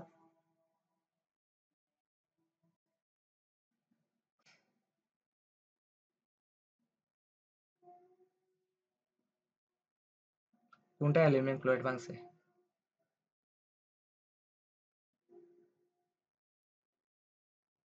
সন্নিবেশ সমযোজী বন্ধন দ্বারা। কি প্রশ্ন করছস? হ্যাঁ, বল। আরে ডাইমার তো এই পর্যায়ে গঠন করে নাই। ডাইমার তো গঠন করছে এখানে। এই স্ট্রাকচারটাকে বলা হয়, এই স্ট্রাকচারটাকে বলা হয় ডাইমার। ঠিক আছে? এই জায়গায় কি বুঝাইছি জানোস? এই জায়গায় বুঝাইছি যে এটা যে কথা, এটা সেম কথা না? এল সরি AlCl3 প্লাস AlCl3, এটাই তো হয়েছে। ঠিক আছে? একটা অ্যালুমিনিয়াম ক্লোরাইড আরেকটা অ্যালুমিনিয়াম ক্লোরাইড সবসময় সংস্পর্শে এসে গেলে ডাইমার গঠন করে ফেলে, আর ওরা ডাইমার হিসেবেই থাকে। কেন ডাইমার গঠন করে? কারণ অ্যালুমিনিয়ামের অষ্টকপূর্ণ হইতে হবে। ঠিক আছে? এখন অ্যালুমিনিয়াম অষ্টকপূর্ণ হইতে গেলে কি করতে হবে? এই অ্যালুমিনিয়াম ক্লোরাইডের যে কোনো একটা ক্লোরিন এই অ্যালুমিনিয়ামকে অষ্টকপূর্ণ করবে, আবার এই অ্যালুমিনিয়াম ক্লোরাইডের যে কোনো একটা ক্লোরিন এই অ্যালুমিনিয়ামকে অষ্টকপূর্ণ করবে। কারণ কেন? ক্লোরিনের থেকে 3টা মুক্তজোড় ইলেকট্রন আছে। কয়টা মুক্তজোড় ইলেকট্রন আছে? 3টা মুক্তজোড় ইলেকট্রন আছে। জোড়ায় জোড়ায় হিসেব করলে 3টা না, আর এমনি 6টা আর কি। ঠিক আছে? যারা বন্ধনে অংশগ্রহণ করে নাই, তো ওখান থেকে ক্লোরিন কি করে? 2টা সন্নিবেশ সমযোজী বন্ধনের মাধ্যমে আরেকটা অ্যালুমিনিয়ামকে দিয়ে দেয়। সন্নিবেশ সমযোজী বন্ধনের মাধ্যমে দিলে কি হয়? ওর নিজের থেকে তো যাচ্ছে না জিনিসটা, যাচ্ছে? ও যা শেয়ার করছে, যে কোনো একজন শেয়ার করে, কিন্তু দুইজনেই উপভোগ করে। ঠিক আছে? জিনিসটা বুঝতে পারছি? এখন সবারই অষ্টকপূর্ণ আছে না? তাহলে এই স্ট্রাকচারটা যদি পরীক্ষার খাতায় লিখে দিয়ে আসতে পারো স্যার, তবে টিচার নাচে নাম্বার দিয়ে দিবে। আর সন্নিবেশ সমযোজী বন্ধনের চিহ্ন কিন্তু সবসময় এরকম অ্যারো চিহ্ন দিয়ে দেওয়াই হয়। অ্যারো চিহ্ন দিয়ে কেন দেওয়া হয়? কারণ কে শেয়ার করতেছে এটা দেখাবার জন্য। ক্লোরিন শেয়ার করতেছে ওকে। দেখছস? সন্নিবেশ সমযোজী বন্ধন তো তোর পারার কথা। এখন এসে যদি না পারস তাহলে তো মাইর। তাহলে ডাইমার গঠন করে, এটা ক্লিয়ার কিনা? তারপর আরেকটা প্রশ্ন আসে নরমালি। আরেকটা প্রশ্ন হচ্ছে যে অ্যালুমিনিয়াম ক্লোরাইড ঊর্ধ্বপাতিত হয়। অ্যালুমিনিয়াম ক্লোরাইড কি হয়? ঊর্ধ্বপাতিত মানে কি হয় বলতো? ঊর্ধ্বপাতিত পারস না? ক্লাস 10 এ পড়স নাই? ক্লাস 10 এ পড়স নাই? হুম? আচ্ছা, অ্যালুমিনিয়াম ক্লোরাইড ঊর্ধ্বপাতিত হয়, কিন্তু আমরা একটু আগে দেখে আসছি কি অ্যালুমিনিয়াম ক্লোরাইড কি অ্যালুমিনিয়াম ক্লোরাইড আকারে থাকে নাকি ডাইমার আকারে থাকে? অবশ্যই, অবশ্যই ডাইমার আকারে থাকে। ঠিক আছে? তাহলে আমরা সলিউশন দিব, আমরা উত্তরটা লিখবো শুরুতে এইভাবে। আমরা অ্যালুমিনিয়াম ক্লোরাইড লিখবো না, প্রশ্নের মতন প্রশ্ন আমাদেরকে টেস্ট করার জন্য ইচ্ছা করে অ্যালুমিনিয়াম ক্লোরাইড লিখছে। আমরা কি লিখবো? আমরা লিখবো Al2Cl6। ঠিক আছে? মানে অ্যালুমিনিয়াম ডাইমার। এটা হচ্ছে দুর্বল ভ্যান ডার ওয়ালস বন্ধন দ্বারা গঠিত। ঠিক আছে? এটা কি? ভ্যান ডার ওয়ালস বন্ধন কি, এগুলো আমরা এই চ্যাপ্টারের লাস্টের দিকে পড়বো। ঠিক আছে? আর সব ডিটেইলসে পড়বো। আপাতত এটা দেখ, দুর্বল ভ্যান ডার ওয়ালস বন্ধন দ্বারা যুক্ত। দুর্বল ভ্যান ডার ওয়ালস বন্ধন দ্বারা যুক্ত। বন্ধন দ্বারা যুক্ত। উত্তপাতন মানে বুঝছ না? দ্বারা। নরমালি কি ঘটে? নরমালি আমরা জানি নরমালি কি ঘটে। নরমালি হচ্ছে যে আমরা যদি একটা কঠিন পদার্থ থাকে, সলিড থাকে, ঠিক আছে? সলিড একটা পদার্থ থাকে, এটাকে যদি আমরা তাপ দিই, তাহলে নরমালি কিসে পরিণত হবে? লিকুইডে পরিণত হবে না? তারপর লিকুইডকে যদি আমরা তাপ দিই কিসে পরিণত হবে? গ্যাসে না? কিন্তু উত্তপাতন যাদের হয়, যাদের উত্তপাতন হয়, ওদের ক্ষেত্রে কি হয়? ওদের ক্ষেত্রে সলিডকে ওরা যখন সলিড ডিরেক্ট গ্যাসে পরিণত হয়ে যায়, ঠিক আছে? ওরা যখন সলিড থাকে তখন আমরা যখন তাপ দিব, ওরা ডিরেক্ট লিকুইডে পরিণত না হয়ে ডিরেক্ট কিসে পরিণত হয়ে যায়? ডিরেক্ট গ্যাসে পরিণত হয়ে যায়। ঠিক আছে? তার মানে ওরা কি পরিমাণ নরম, একে অপরের থেকে দূরে দূরে থাকে অণুগুলা, ঠিক না? তাপমাত্রা দেওয়ার সাথে সাথে ওরা সাথে সাথে কিসে চলে যাবে? গ্যাসে চলে যাবে। লিকুইডে আসার সময় নেই ওদের। তাহলে এখন কি হবে? গ্যাসে পরিণত হয়। তো এটা হচ্ছে উদ্দীপতনের ঘটনা। তো অ্যালুমিনিয়াম ক্লোরাইডের ওরা ওরা কিসে থাকে? দুর্বল ভ্যান ডের ওয়ালস বন্ধন দ্বারা একে অপরের সাথে যুক্ত থাকে। সেজন্য ওদেরকে তাপ দিলে সরাসরি গ্যাসে পরিণত হয়। এটাই হচ্ছে ব্যাখ্যা যে অ্যালুমিনিয়াম ক্লোরাইড উদ্দীপিত হয়। পারবি কিনা বলতো? পারবি? মুখস্থ জিনিসপাতি, ঠিক আছে? জাস্ট দুইটা তিনটা পয়েন্ট মুখস্থ করবি, দুইটা তিনটা পয়েন্ট মাথায় থাকলে লিখে দিয়ে আসতে পারবি। ঠিক আছে? এই চ্যাপ্টারে বুঝার জিনিস হচ্ছে আরো ৩-৪ ক্লাস পর আসবে বুঝার জিনিস, তখন মজা পাবি। গ্রুপ ১৩ মৌলগুলা কিন্তু এখনো শেষ নয়। গ্রুপ ১৩ তে আরো মৌল থাকলেও আমরা কি বললাম? অক্সিজেনের সাথে বিক্রিয়া বললাম, তারপর হ্যালোজেনের সাথে বিক্রিয়া বললাম, তাই না? এখন আমরা করব নাইট্রোজেনের সাথে বিক্রিয়া। নাইট্রোজেনের সাথে বিক্রিয়া। নাইট্রোজেনের সাথে বিক্রিয়া। নাইট্রোজেনের সাথে বিক্রিয়া করলে কি হবে? দেখি বলতো? M প্লাস নাইট্রোজেন, তাই তো? তাহলে কি তৈরি হয়? তাহলে হচ্ছে যে 2Mn। 2Mn। M বলতে কি বুঝাচ্ছি আমি এখানে আগে বলছি। দেখি বলতো M বলতে কি বুঝাচ্ছি? গ্রুপ ১৩ এর মৌলগুলো। ঠিক আছে? 2M। আর সমতাকরণ করলে জিনিসটা এরকম দেখাবে। ঠিক আছে? তবে এখান থেকে ইম্পর্টেন্ট একটা ব্যাপার আছে। গ্রুপ ১৩ সবাই কি নাইট্রোজেনের সাথে বিক্রিয়া দেয় না। অনলি কে দেয়? অনলি হচ্ছে যে M এর মধ্যে অনলি বোরন আর অ্যালুমিনিয়াম। ঠিক আছে? এই দুইজন হচ্ছে কার সাথে বিক্রিয়া দেয়? গ্রুপ ১৩ মধ্যে এরা দুইজন হচ্ছে নাইট্রোজেনের সাথে বিক্রিয়া দেয়। আর কেউ দিবে না। ঠিক আছে? শুধু এরা।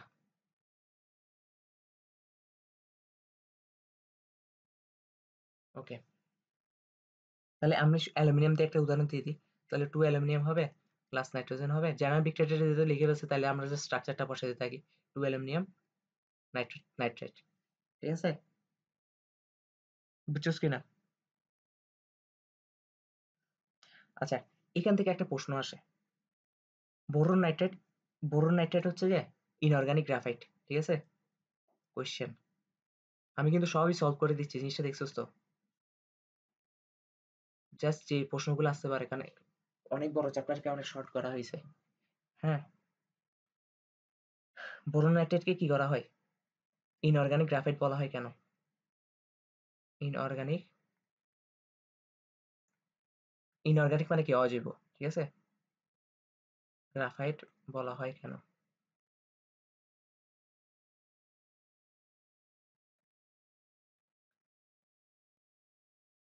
তাহলে কি হবে? সলিউশন করি।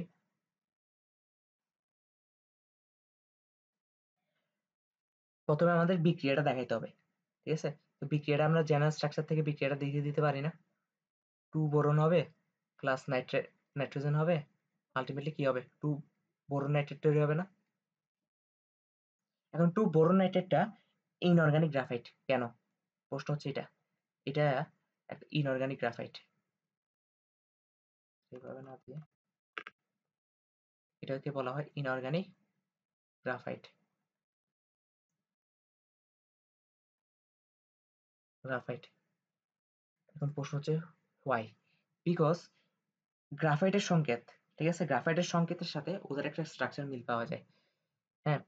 আমি যদি তোকে দেখাই, এখন আমাকে প্রশ্ন করবি না যে বোরন নাইট্রেট এভাবে কেন থাকে? ঠিক আছে? এটা ওদের ধর্ম। আমি জানি না বোরন নাইট্রেট এভাবে কেন থাকে। বোরন নাইট্রেট কিভাবে থাকে জানোস? এখানে নাইট্রোজেন থাকে, তারপর এখানে একটা বোরন থাকে।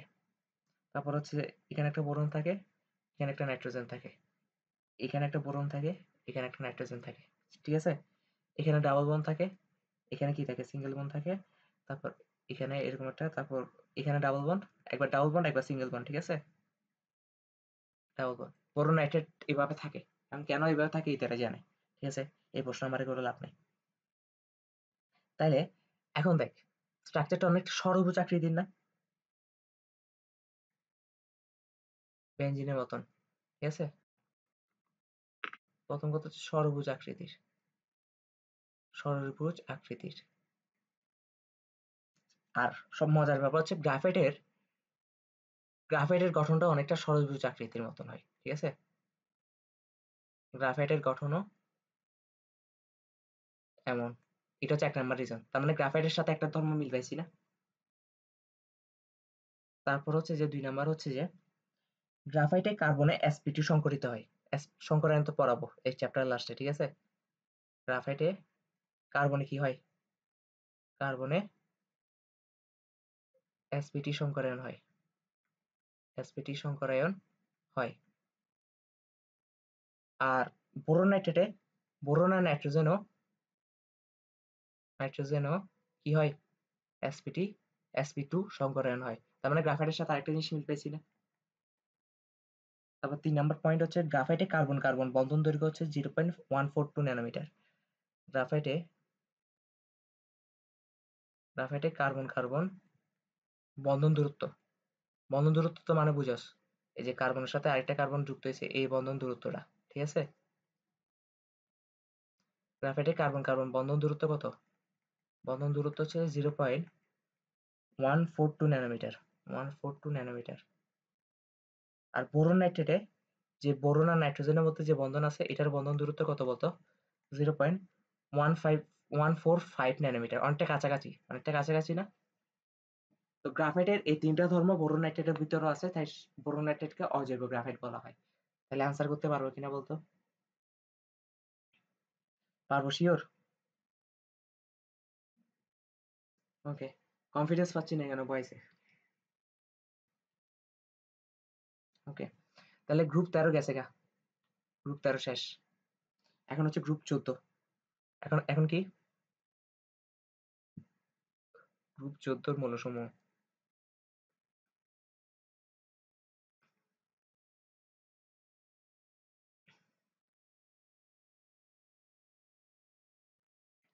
গ্রুপ 14 এর মৌলসমূহ।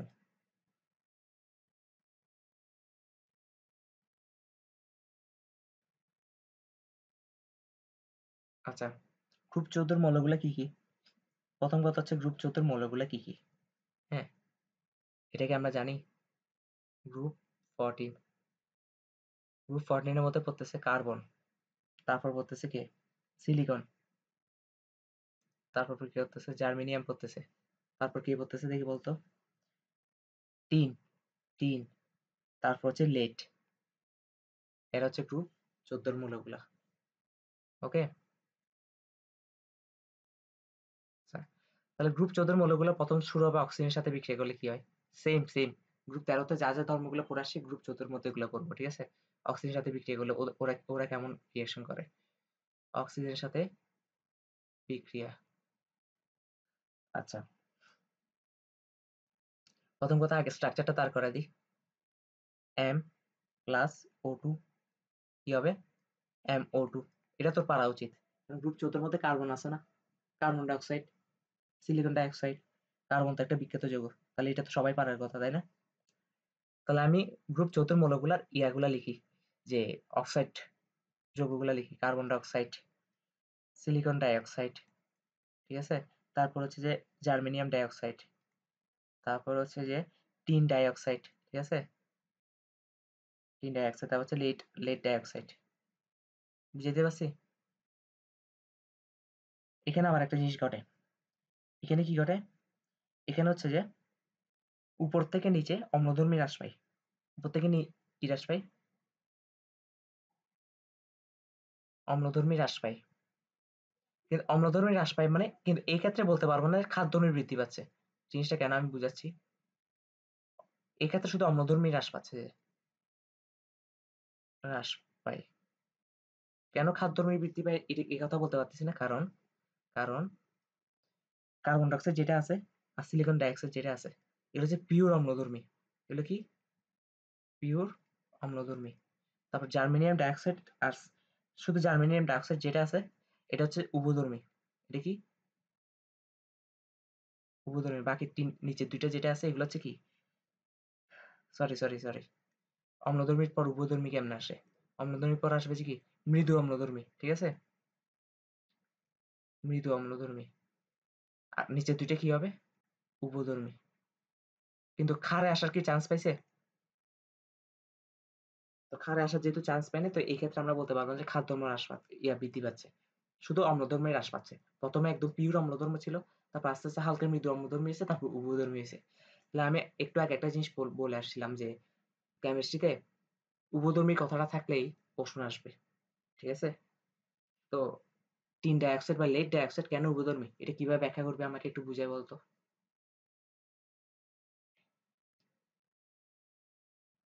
মানে লেড ডাইঅক্সাইডের সাথে একবার এসিডের বিক্রিয়া দিব, লেড ডাইঅক্সাইডের সাথে একবার ক্ষার বিক্রিয়া দিব। তো দুই বিক্রিয়াতেই লেড ডাইঅক্সাইড কি দেখাবে? প্রশমন বিক্রিয়া দেখাবে। তার মানে লেড ডাইঅক্সাইড একবার এসিড হিসেবে কাজ করছে যখন ক্ষারের সাথে বিক্রিয়া দিছিলাম, আবার লেড ডাইঅক্সাইড একজন ক্ষার হিসেবে কাজ করছিল যখন এসিডের সাথে বিক্রিয়া দিছিলাম। জিনিসটা ক্লিয়ার?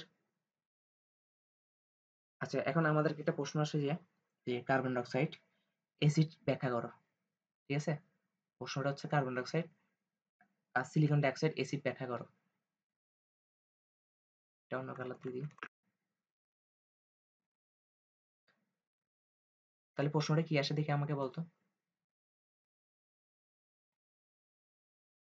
কার্বন ডাই অক্সাইড এবং silicon die oxide, silicon die oxide কি এসিড, তাই না? অ্যাসিড। ওয়াই?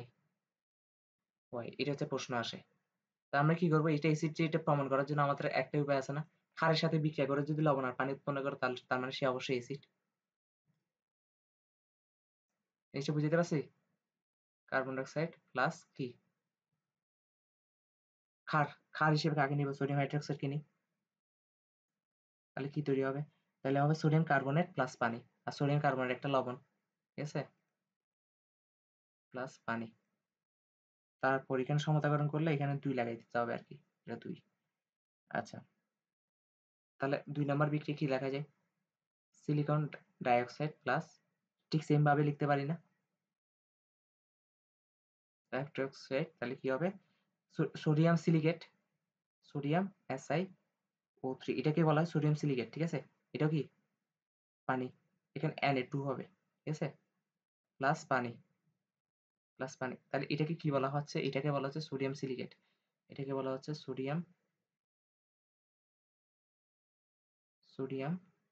সিলিকেট। এটা কি সোডিয়াম সিলিকেট। তাহলে সোডিয়াম সিলিকেট সংকেত পারবো? আচ্ছা, এখানে দেখ, এটা অ্যাসিড বলেই, এটা ক্ষারের সাথে বিক্রিয়া করে কি তৈরি করছে? সল্ট আর ওয়াটার তৈরি করছে, ঠিক আছে? তাহলে প্রুফ হয়ে গেছে না? তাহলে একটুকু আনসার করতে পারলেই হবে, আর কিছু দেওয়া লাগবে না। তারপর হচ্ছে আমাদের আরেকটা প্রশ্ন আসে যে কি বলে SnO2 কিংবা লেড O2 উভয়ধর্মী কেন ব্যাখ্যা করো, ঠিক আছে? তাহলে আমরা করি, সবই সলভ করে দিচ্ছি আমি। SnO2 উভয়ধর্মী কেন? উভয়ধর্মী কেন? উভয়ধর্মী কেন? তাহলে সলিউশন কিভাবে করবো দেখি বল। হুম, SnO2 কে, ভেরি গুড। আর অ্যাসিড হিসেবে সবসময় HCl ই নিব, কারণ এটা একদম সহজ সরল একটা অ্যাসিড, ঠিক আছে, কোনো ঝামেলা নেই। সালফিউরিক অ্যাসিড দিলে আবার বিক্রিয়াটা ঝামেলা হয়ে যাবে না, মানে সমতাকরণ করা এই সেই করা। তো একদম সহজ সরল অ্যাসিড হচ্ছে যে হাইড্রোক্লোরিক অ্যাসিড, আর সহজ সরল ক্ষার হচ্ছে সোডিয়াম হাইড্রোক্সাইড, ঠিক আছে? তাহলে কি তৈরি হবে? অ্যাসিড মানে টিন, ক্লোরাইড উৎপন্ন হবে, প্লাস আর কোনো কিছুর সাথে ক্লোরাইড মানে কি? এটা লবণ, এটা তো মুখের কথা, ঠিক আছে? পানি উৎপন্ন হবে। ঠিক সেম ভাবে আমি যদি টিন অক্সাইডকে আমরা যদি ক্ষারের সাথে বিক্রিয়া দিই, সোডিয়াম হাইড্রোক্সাইডের সাথে বিক্রিয়া দিই, তাহলে কি উৎপন্ন হবে? তাহলে উৎপন্ন হবে সোডিয়াম, সোডিয়াম স্ট্যানেট বলে এটাকে, ঠিক আছে? এটাকে কি বলা হয়? সোডিয়াম স্ট্যানেট, Na2 SnO3, ঠিক আছে? সোডিয়াম স্ট্যানেট বলে এটাকে, প্লাস H2O পানি। এটাকে কি বলা হয়? সোডিয়াম স্ট্যানেট। সোডিয়াম স্ট্যানেট। আচ্ছা, এখন কথা হচ্ছে যে সমতাকরণ করে দিই। এখানে 4 মোল কি হবে? HCl হবে। আর এখানে 2 মোল পানি হবে, এটা তো লিখলাম। আর এখানে 2 মোল সোডিয়াম হাইড্রোক্সাইড হবে। আর এখানে কি হবে? বাকিগুলা ঠিক আছে। ঠিক আছে? তো এটা কি হলো? এটা অ্যাসিড বলেই, সরি, এটা ক্ষার বলেই এটা কার সাথে? অ্যাসিডের সাথে বিক্রিয়া করে কি তৈরি করছে? সল্ট আর ওয়াটার তৈরি করছে। ঠিক আছে? ওয়াটার তৈরি করছে। কিন্তু আবার এটা অ্যাসিড বলেই আবার ক্ষারের সাথে বিক্রিয়া করেও কি তৈরি করছে? লবণ আর পানি উৎপন্ন করছে। ঠিক আছে? সল্ট আর ওয়াটার তৈরি করছে। তার মানে উভয়ধর্মী ব্যাখ্যা হয়ে গেছে না? উভয়ধর্মী ব্যাখ্যা হয়ে গেছে। আচ্ছা, এখন প্রশ্ন হচ্ছে যে লেড অক্সাইড উভয়ধর্মী কেন? ঠিক আছে? লেড অক্সাইড উভয়ধর্মী কেন? যে লেড অক্সাইড উভয়ধর্মী কেন? উভয়ধর্মী কেন? তাহলে এটা যখন সেম তুই বুঝতে পারছস, তাহলে এটা কি করতে হবে? এটা হোমওয়ার্ক করতে হবে। এটা হোমওয়ার্ক। ঠিক আছে? পারবি না? ফুল সেম। এখানে এখানে এর জায়গায় শুধু পিবি বসায় দিবি। সবগুলা বিক্রিয়া সবগুলা সেম। হ্যাঁ? এর জায়গায় শুধু কি বসায়, ইভেন সমতাকরণও সেম হবে। ঠিক আছে? কারণ একই গ্রুপের যে এর জায়গায় শুধু কি বসায় দিবি? পিবি বসায় দিবি। মানে লেড বসায় দিবি। এসব বুঝাতে পারছি? আচ্ছা, তারপর একটা বিখ্যাত প্রশ্ন আসে। বিখ্যাত একটা প্রশ্ন আসে। গ্রুপ 14 থেকে যদি একটা প্রশ্ন আসে, ওয়ান অফ দি, মানে এটার ইতিহাস যদি দেখতে চাস, টেস্ট পেপারে যদি এটার ইতিহাস দেখতে চাস যে কয়বার আসছে, তাহলে দেখা যায় যে এটা মানে অফুরন্ত সময়। ঠিক আছে? খালি আসছে ঘুরে ফিরে। প্রশ্নটা 1 বছর পর পর। দেখি বলতো প্রশ্নটা কি? প্রশ্নটা হচ্ছে না, না, এখন নতুন প্রশ্ন করতেছি। স্বাভাবিক অবস্থায় কার্বন ডাই অক্সাইড গ্যাস, কিন্তু সিলিকন ডাই অক্সাইড কঠিন পদার্থ, ব্যাখ্যা করো। ঠিক আছে? এই প্রশ্নটা অনেকবার আসছে। স্বাভাবিক অবস্থায়, এখন কার্বনে কিন্তু গ্রুপ 14 এর অংশ, সিলিকনও কিন্তু গ্রুপ 14 এর মধ্যে পড়ে। তাহলে কার্বন ডাই অক্সাইড যদি গ্যাসীয় হয়, সিলিকন ডাই অক্সাইড কেন কঠিন? ঠিক আছে? স্বাভাবিক অবস্থায়, এটা কি ব্যাখ্যা আছে তোর কাছে? স্বাভাবিক অবস্থায় কার্বন ডাই অক্সাইড গ্যাস, কিন্তু সিলিকন ডাই অক্সাইড কঠিন কেন?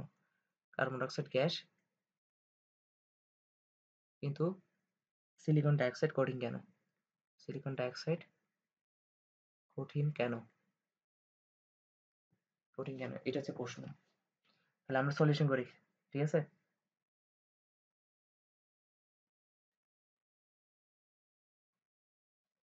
আচ্ছা, প্রথম কথা, কার্বন ডাই অক্সাইডের গাঠনিক সংকেতটা কেমন হবে? দেখতো, কার্বন ডাই অক্সাইডের গাঠনিক সংকেত এমন হবে না? এমন হবে কিনা বলতো? তাহলে এই একটা কার্বন ডাই অক্সাইড অণু কখনো পার্শ্ববর্তী আরেকটা কার্বন ডাই অক্সাইড অণুর সাথে বন্ধন গঠন করতে পারবে? ওদের কি হাত ফাঁকা আছে? কার্বনের 4 হাত ফিল আপ হয়ে গেছে না? 1 টা 2 টা 3 টা 4 টা, অক্সিজেন 2 টা 2 টা হাত ফিল আপ হয়ে গেছে না? তাহলে ওদের কি হাত ফাঁকা আছে? তো পার্শ্ববর্তী যদি আরেকটা কার্বন ডাই অক্সাইড অণু থাকে, ওদের সাথে কি বন্ধন গঠন করতে পারবে? তাহলে আমরা যদি লিখি যে পার্শ্ববর্তী আরেকটা কার্বন ডাই অক্সাইড অণু নিই, বন্ধন কি হবে? সরি, যে বন্ধন গঠন সম্ভব নয়। ঠিক আছে? বন্ধন গঠন সম্ভব নয়। আমি কিন্তু বইয়ের মতন করে কোনো কিছু ব্যাখ্যা করতেছি না। ঠিক আছে? বইতে অনেক কঠিন, কঠিন জিনিস ব্যাখ্যা করছে। ঠিক আছে? কঠিনভাবে।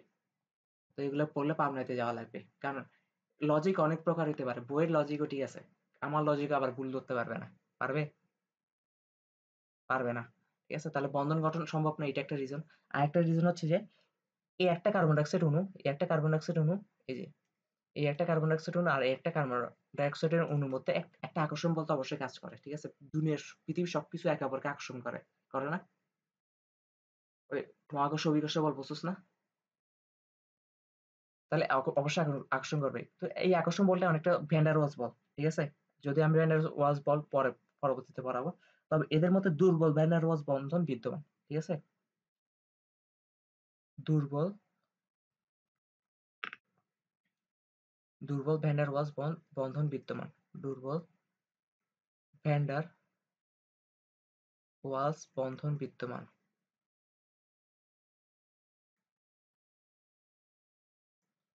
দুর্বল ভ্যান ডার ওয়ালস বন্ধন বিদ্যমান। তাই আর দুর্বল ভ্যান ডার ওয়ালস বন্ধন বিদ্যমান মানে কি একে অপরের থেকে দূরে থাকবে না? দুর্বল ভ্যান ডার ওয়ালস বন্ধন মানে একে অপরের থেকে দূরে থাকবে না?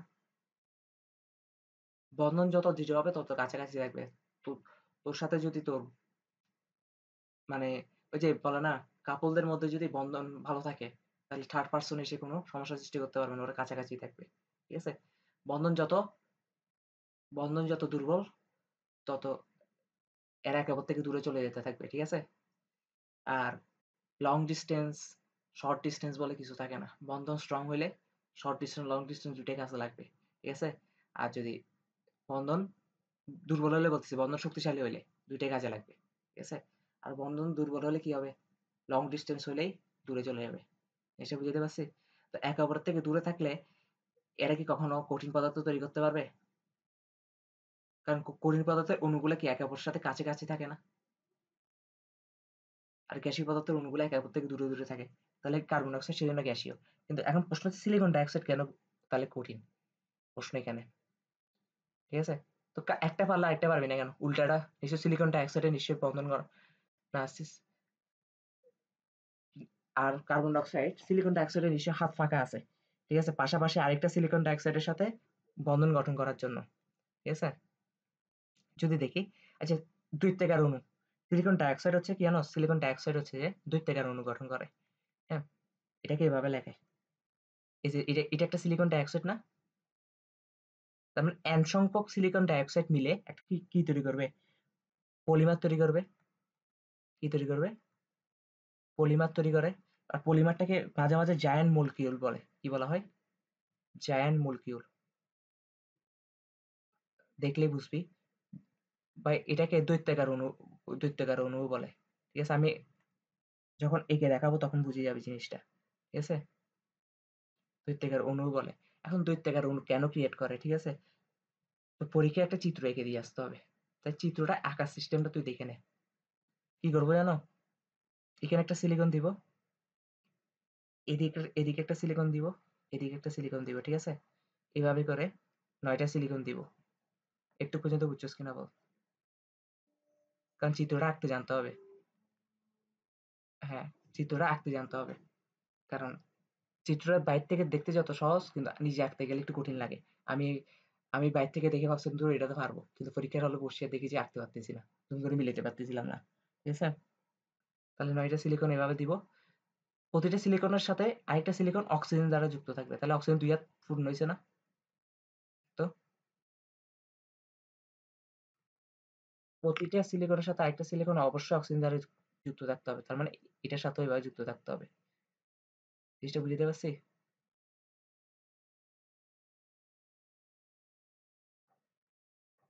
যুক্ত আছে মানে অক্সিজেন দ্বারাই যুক্ত। আর কোনো কিছু দ্বারা যুক্ত না। এই ২ টা পাশে সিলিকন হোক আর ওই ২ টা পাশে সিলিকন হোক। তার মানে একটা সিলিকন ডাই অক্সাইড আরেকটা সিলিকন ডাই অক্সাইডের সাথে বন্ধন গঠন করে ফেলতেছে না? কথা সত্য কিনা? তারপর এখানে হাত লাগাই দিবি। হ্যাঁ? যে মানে আমরা এটা দেখাতে যাচ্ছি কেন জানো? এটা দেখাতে যাচ্ছি আরো হাত মানে এভাবে চলতে আছে। এভাবে চলতে আছে। এভাবে চলতে আছে। তার মানে একটা সিলিকন ডাই অক্সাইড আরেকটা সিলিকন ডাই অক্সাইডের সাথে বন্ধন গঠন করে ফেলতেছে। কারণ কেন? হাত ফাঁকা আছে। হ্যাঁ? কার্বন ডাই অক্সাইডের তো আর হাত ফাঁকা ছিল না। কার্বনেরও ছিল না, অক্সিজেনের ছিল না। কিন্তু সিলিকন ডাই অক্সাইডের ক্ষেত্রে কি হচ্ছে? এভাবে দৈত্যাকার অণু গঠন করে ফেলতেছে। এই চিত্রটা পরীক্ষার খাতায় আঁকতে হবে। এভাবে এঁকে দিয়ে বলতে হবে যে একটা সিলিকন ডাই অক্সাইড আরেকটা সিলিকন ডাই অক্সাইডের সাথে এভাবে বন্ধন গঠন করতে পলিমার গঠন করে ফেলে। পলিমারটাকে বলা হয় জায়ান্ট মলিকিউল বা দৈত্যাকার অণু। আর বন্ধন যখন গঠন হয়ে যায় তো এই অণুগুলা একে অপরের সাথে কাছাকাছি আছে না? সবগুলা সবাই একে অপরের সাথে কাছাকাছি আছে না? তো কাছাকাছি থাকলে তো ওরা একে অপর থেকে দূরে যাইতে পারবে না। তার মানে এরা কি কঠিন পদার্থ না? হুম? তার মানে এরা দৈত্যাকার অণু গঠন করে ফলে বন্ধন শক্তি অনেক কি হয়? দৃঢ় হয়। এটাও লিখে দিতে পারোস। বন্ধন শক্তি অনেক কি হয়? বেশি হয়। দৃঢ় বা বেশি হয়। ঠিক আছে? বন্ধন শক্তি অনেক বেশি হয়। তাহলে ব্যাখ্যা করতে পারবি না? এই প্রশ্নগুলাই আসে যে ছোটখাটো প্রশ্ন। ঠিক আছে? ২ টা ৩ টা পয়েন্ট মনে থাকলেই হয়। তাহলে সিলিকন ডাই অক্সাইডের ব্যাপারটা শেষ। তারপর হচ্ছে যে হ্যালাইডের আত্মবিশ্লেষণ। তারপর কি? গ্রুপ 14 এর মৌলগুলার হ্যালাইডের আত্মবিশ্লেষণ। হ্যালাইডের আত্মবিশ্লেষণ বলতে কি বুঝোস?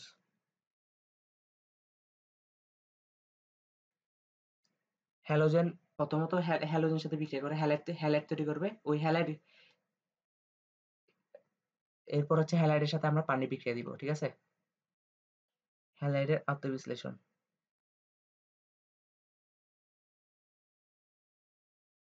হ্যালাইডের আত্মবিশ্লেষণ।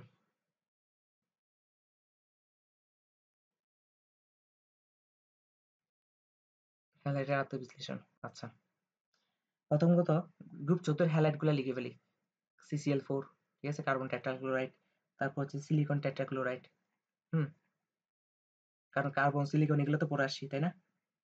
যে গ্রুপ 14 মৌলগুলো তো আমরা জানি। জার্মেনিয়াম টেট্রাক্লোরাইড, তারপর হচ্ছে টিন টেট্রাক্লোরাইড। লাস্টেরটা কি ছিল? লাস্টেরটা ছিল লেড টেট্রাক্লোরাইড। হ্যাঁ, এগুলো হচ্ছে হ্যালোজেন। এটা হচ্ছে হ্যালোজেন। হুম? তবে এখান থেকে একটা জিনিস মনে রাখতে হবে। সিলিকন টেট্রাক্লোরাইড থেকে একদম লেড টেট্রাক্লোরাইড পর্যন্ত এরা সবাই আত্মবিশ্লেষিত হবে। এরা সবাই আত্মবিশ্লেষিত হবে। কিন্তু কার্বন টেট্রাক্লোরাইড যেটা আছে এটা আত্মবিশ্লেষিত হবে না। জিনিসটা বুঝছস কিনা দেখতো? আত্মবিশ্লেষিত হবে না। তাহলে প্রশ্ন কি আসবে? কেমিস্ট্রি প্রশ্নগুলোতে বেশিরভাগ এমনই আসে যে সিলিকন টেট্রাক্লোরাইড যদি আত্মবিশ্লেষিত হয়, কার্বন টেট্রাক্লোরাইড কেন আত্মবিশ্লেষিত হয় না? কিংবা লেড টেট্রাক্লোরাইড যদি আত্মবিশ্লেষিত হয়, তাহলে কার্বন টেট্রাক্লোরাইড কেন আত্মবিশ্লেষিত হয় না? ঠিক আছে? কেমিস্ট্রি প্রশ্নগুলো বেশিরভাগ এরকম না? তাহলে এটা আমরা কেমনে ব্যাখ্যা দিব? এই প্রশ্নটা এই প্রশ্নটা প্রথম কথা হচ্ছে যে আমাদেরকে একটা জিনিস খেয়াল রাখতে হবে। এই প্রশ্নটা হচ্ছে আমাদেরকে মাঝে, মাঝে ২ নাম্বারের জন্য আসে। ঠিক আছে? মাঝে, মাঝে ৩ নাম্বারের জন্য আসে, মাঝে, মাঝে ৪ নাম্বারের জন্য আসে। ঠিক আছে? একটু বুঝছস কিনা বল? তাহলে ২ নাম্বারের জন্য আসলে আমাদের ব্যাখ্যা ২ লাইন দিতে হবে। ঠিক আছে? মানে একটা পয়েন্ট ব্যাখ্যা করে দিলে হচ্ছে। যদি ৩ নাম্বারের জন্য আসে তাহলে আমরা ২ টা ৩ টা পয়েন্ট ব্যাখ্যা করব। আর যদি ৪ নাম্বারের জন্য আসে তাহলে আমরা ৪ টা পয়েন্ট ব্যাখ্যা করব। তো আমি সবগুলা পয়েন্টই লিখে দিই। ঠিক আছে? একেবারে ৪ নাম্বারের জন্য লিখে দিই। এটার আনসার। এখন ২ নাম্বারের জন্য আসলে ২ নাম্বারের জন্য আসলে আবার পুরা বড় করে লেখার দরকার নেই। ঠিক আছে? প্রথম কথা, পানিতে আত্মবিশ্লেষিত হওয়ার জন্য একটা কন্ডিশন আছে। সবসময় মনে রাখবি। সবসময় মনে রাখবি। ঠিক আছে? আজকের পর আর কখনো ভুলবি না। পানিতে আত্মবিশ্লেষিত হওয়ার জন্য পানিতে আত্মবিশ্লেষিত হওয়ার জন্য পানিতে আত্মবিশ্লেষিত হওয়ার জন্য কি দরকার? কেন্দ্রীয় পরমাণুতে ফাঁকা ডি অরবিটাল থাকতে হয়। কেন্দ্রীয় পরমাণুতে ফাঁকা ডি অরবিটাল থাকতে হয়। কেন্দ্রীয় পরমাণুতে কি থাকতে হয়? ফাঁকা ডি অরবিটাল থাকতে হয়। ডি অরবিটাল থাকতে হয়। এখন আমরা কার্বন টেট্রাক্লোরাইডের মধ্যে কার্বন কেন্দ্রীয় পরমাণু না? কার্বন যদি কেন্দ্রীয় পরমাণু হয়, কার্বনের ইলেকট্রোমিনাস দেখি তো আমরা একটু কষ্ট করে। কার্বন ৬। তাহলে কি 1s2 2s2 2p2, তাই না? 2p2 2d কি সম্ভব? 2d কি সম্ভব? না।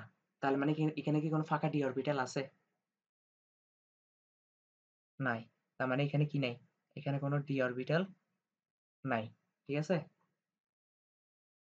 নাই। এখন যদি আমরা সিলিকন টেট্রাক্লোরাইডটা দেখি, ঠিক আছে? সিলিকন হচ্ছে 14। 14। তাহলে কি হবে? 1s2 2s2 2p6, 14 10 হইছে না? 3s2 3p2, তাই না? কিন্তু একটা জিনিস খেয়াল করতো, 3d ও কিন্তু আছে।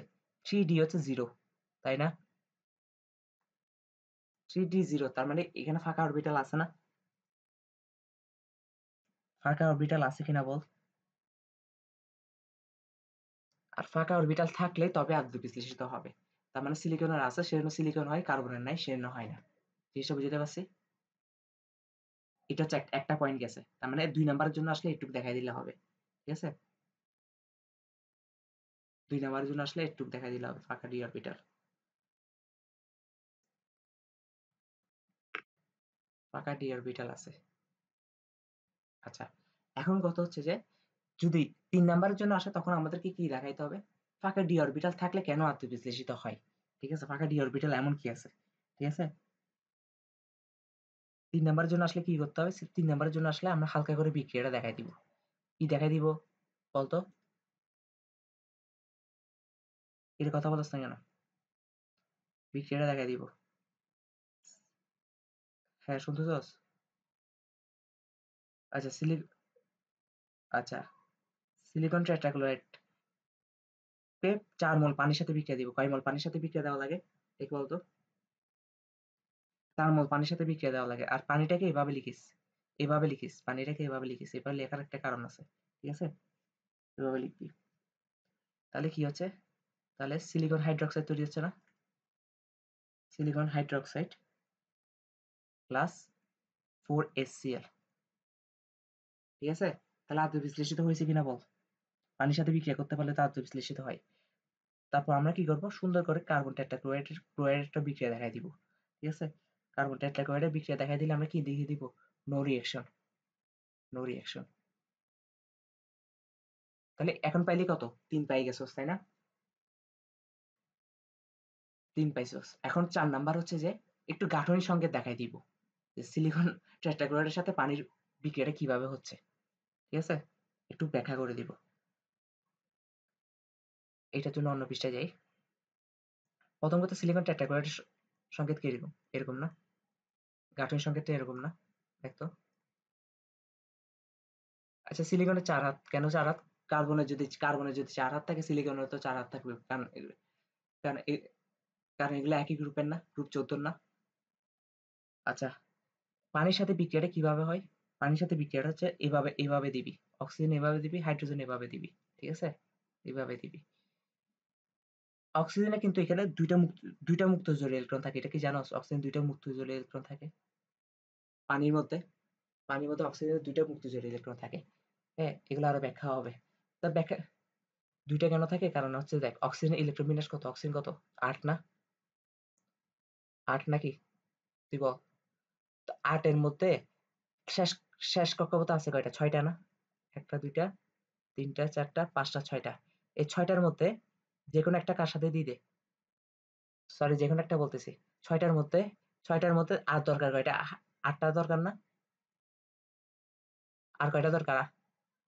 হাইড্রোজেন একটা দিচ্ছে, আরেক হাইড্রোজেন আরেকটা দিচ্ছে। ৮ টা হইছে? ৮ টা হইছে না? একটু বুঝছস কিনা? কিন্তু হাইড্রোজেন কেমনে দিবে? হাইড্রোজেন কেমনে দিবে? হাইড্রোজেনেরও তো কিছু একটা পাওয়া লাগবে। হাইড্রোজেন কিছু একটা পাওয়া লাগবে না? তাইলে আমি তোর বেসিক ঠিক করতেছি যে, তাহলে হাইড্রোজেন কখনো এরকম খালি স্থানে দিবে না। হাইড্রোজেন দিবে এদিকে, আরেক হাইড্রোজেন দিবে এদিকে। কারণ হাইড্রোজেন হাইড্রোজেনেরও ইলেকট্রন লাগতেছে, হাইড্রোজেনের তাহলে হাইড্রোজেনের ২ টা ফিলাপ হইছে, অক্সিজেনেরও ৮ টা ফিলাপ হইছে। হইছে না? এটা বুঝাইতে পারছি? কারণ শেয়ার করতে হবে। সমযোজী বন্ধন না, শেয়ার করতে হবে। হাইড্রোজেন কেন হুদাই এখানে ফাঁকা স্থানে এসে ওকে শেয়ার করবে? তাহলে হাইড্রোজেন কি পাচ্ছে? ঠিক না? হাইড্রোজেন আর অক্সিজেন থেকে কিছু নেওয়া লাগবে না? তাহলে বাকি থাকে কয়টা মুক্তজোড় ইলেকট্রন? ২ টা না? একটা মুক্তজোড় ইলেকট্রন, ২ টা মুক্তজোড় ইলেকট্রন। আরে এটা মিলে একটা মুক্তজোড় ইলেকট্রন। এটা মিলে আরেকটা মুক্তজোড় ইলেকট্রন না? তার মানে মোট ২ টা মুক্তজোড় ইলেকট্রন না? তাহলে মুক্তজোড় ২ টা ইলেকট্রন কোত্থেকে আসছে বুঝাইতে পারছি? হ্যাঁ? এই যে ২ টা মুক্তজোড় ইলেকট্রন আছে না? এখান থেকে যেকোনো একটা মুক্তজোড় ইলেকট্রন সিলিকনের ফাঁকা ডি অরবিটালের সাথে বন্ধন গঠন করে। জিনিসটা বুঝাইতে পারছি? দেখ একটু সুন্দর করে দিই। সিলিকনের ফাঁকা ডি অরবিটালের সাথে বন্ধন গঠন করে। ওকে? আর সিলিকনের ফাঁকা ডি অরবিটালের সাথে যখন বন্ধন গঠন করে, সিলিকন অন্য কারোর সাথে বন্ধন গঠন করতেছে। তার মানে যেকোনো একটা হাত ছেড়ে দিতে হবে না? ওখান থেকে যেকোনো একটা ক্লোরিনে হাত ছেড়ে দেয়। আর ওই ক্লোরিন কি করে? পানির থেকে যে কোনো একটা হাইড্রোজেনকে নিয়ে বের হয়ে যায়, সে কি তৈরি করে? HCl তৈরি করে। ঠিক আছে? একটা জিনিস বুঝাতে পারছি আমি? জিনিসটা বুঝছস কিনা বলতো? জিনিসটা বুঝছস? তার মানে তার মানে এদিকে বাকি থাকে অনলি কি? OH বাকি থাকে না? একটা হাইড্রোজেন যেহেতু গেছে গা। তাহলে বন্ধনটা তখন এরকম দেখায় কিনা দেখতো? সিলিকন, ক্লোরিন, ক্লোরিন, ক্লোরিন, এটা কি হবে? OH হবে না? আর হ্যাঁ ৪ টা ছিল, এখন ৩ টে আছে ক্লোরিন।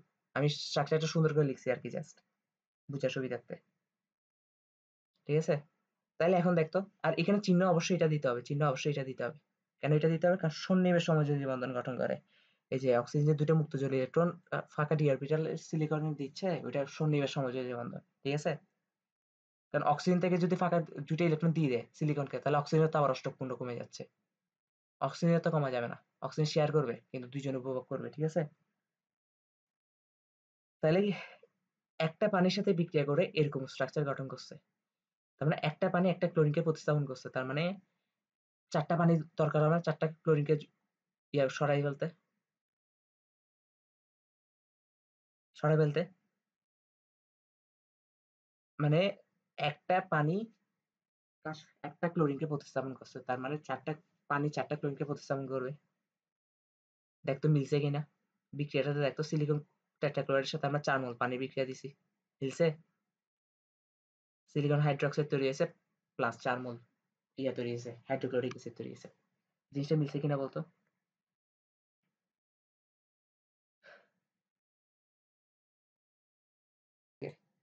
প্রথম কথা হচ্ছে যে পানির সাথে যদি আত্মবিশ্লেষিত হইতে হয়, মানে পানির সাথে যদি বিক্রিয়ায় অংশগ্রহণ করতে হয়, তার মধ্যে তার কেন্দ্রীয় পরমাণুতে অবশ্যই কি থাকা লাগবে? ফাঁকা ডি অরবিটাল থাকা লাগবে। তো আমরা যদি কার্বনের ইলেকট্রন বিন্যাস দেখি, কার্বন টেট্রাক্লোরাইডের মধ্যে কেন্দ্রীয় পরমাণু কোনটা? কার্বন না? তো কার্বনের যদি ইলেকট্রন বিন্যাস দেখি, আমরা দেখি যে এখানে কোনো ফাঁকা ডি অরবিটাল নাই। ঠিক আছে? কিন্তু সিলিকনেরটা যদি দেখি, সিলিকনেরটা ইজিলি দেখা যাচ্ছে এখানে ফাঁকা ডি অরবিটাল আছে। তার মানে ১ নাম্বার কন্ডিশন পূরণ হয়েছে, ফাঁকা ডি অরবিটাল থাকলে কি হয়? পানির সাথে আত্মবিশ্লেষণ হবে। তো আমরা যদি নাম্বার আরেকটু বাড়তি পেতে চাই, তাহলে আমরা কি করব? একটু বিক্রিয়াটা করে দেখাই দিব। যে সিলিকন টেট্রাক্লোরাইডের সাথে পানির বিক্রিয়া করলে কি তৈরি হয়। হ্যাঁ?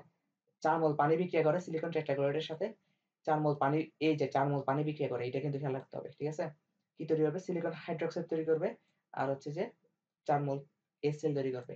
আর কার্বন টেট্রাক্লোরাইডের সাথে পানি কোনো রিঅ্যাকশনই দিবে না। ঠিক আছে? এখন কথা হচ্ছে সিলিকন টেট্রাক্লোরাইডের সাথে পানি কিভাবে বিক্রিয়াটা হয়। ঠিক আছে? তো আমরা এখানে শুধু একটা পানি দিয়ে ব্যাখ্যা করতেছি। কিন্তু আমরা আমরা কি দেখছি? ৪ টা পানি লাগে। ৪ টা পানি লাগে না? কিন্তু আমরা এখানে একটা দিয়ে ব্যাখ্যা করলে, কারণ ৪ টা দিয়ে দেখাইতে গেলে তো অনেক বড় হয়ে যাবে। তো একটা দিয়ে ব্যাখ্যা করব। তো এটা হচ্ছে পানির অণু। পানির অণুর মধ্যে অক্সিজেনের ২ টা মুক্ত জড়িত ইলেকট্রন থাকে, তাই না? ২ টা মুক্ত জড়িত ইলেকট্রন থাকে, আর সিলিকনে ফাঁকা ডি অরবিটাল থাকে। তো অক্সিজেন কি করে? অক্সিজেনের যেকোনো একটা মুক্ত জড়িত ইলেকট্রন সিলিকনকে সন্নিবেশ সমযোজী বন্ধনের মাধ্যমে দেয়। সন্নিবেশ সমযোজী বন্ধনের মাধ্যমে কেন দেয়? কারণ অক্সিজেনের তো নিজেরও লাগবে, অষ্টক পূরণের জন্য নিজেরও লাগবে না? কারণ অক্সিজেন যদি ২ টা দিয়ে ফেললে হবে না। ঠিক আছে? তো ও কি করছে? সন্নিবেশ সমযোজী বন্ধন মানে কি? ইলেকট্রন শেয়ার করবে যেকোনো একজন, কিন্তু ২ জনেই সেটা ভোগ করতে পারবে। ঠিক আছে? তাহলে সিলিকনকে দিল, ফাঁকা ডি অরবিটালে ইলেকট্রন ২ টা দিল। এখন সিলিকন কি করে? ফলে একটা ক্লোরিনকে ছেড়ে দেয়। একটা ক্লোরিনকে ছেড়ে দিলে ওই ক্লোরিনটা কি করে? পানির একটা হাইড্রোজেনকে নিয়ে HCl তৈরি করে, বাকি থাকে OH। এভাবে একটা গঠন স্ট্রাকচার ক্রিয়েট হয়। ঠিক আছে? তো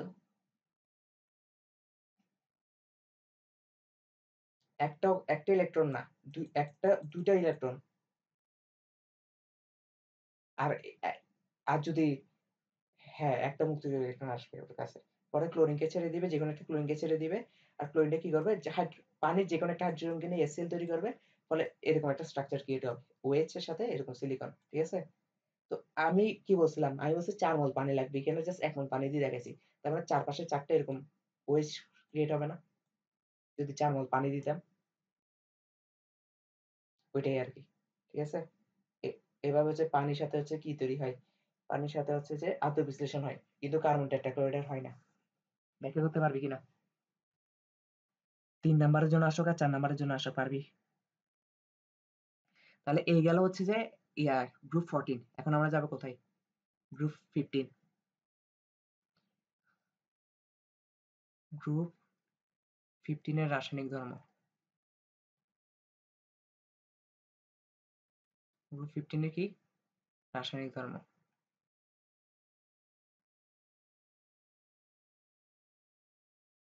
ওকে, এখন কথা হচ্ছে গ্রুপ 15 কারা, মনে আছে? গ্রুপ 15 কারা?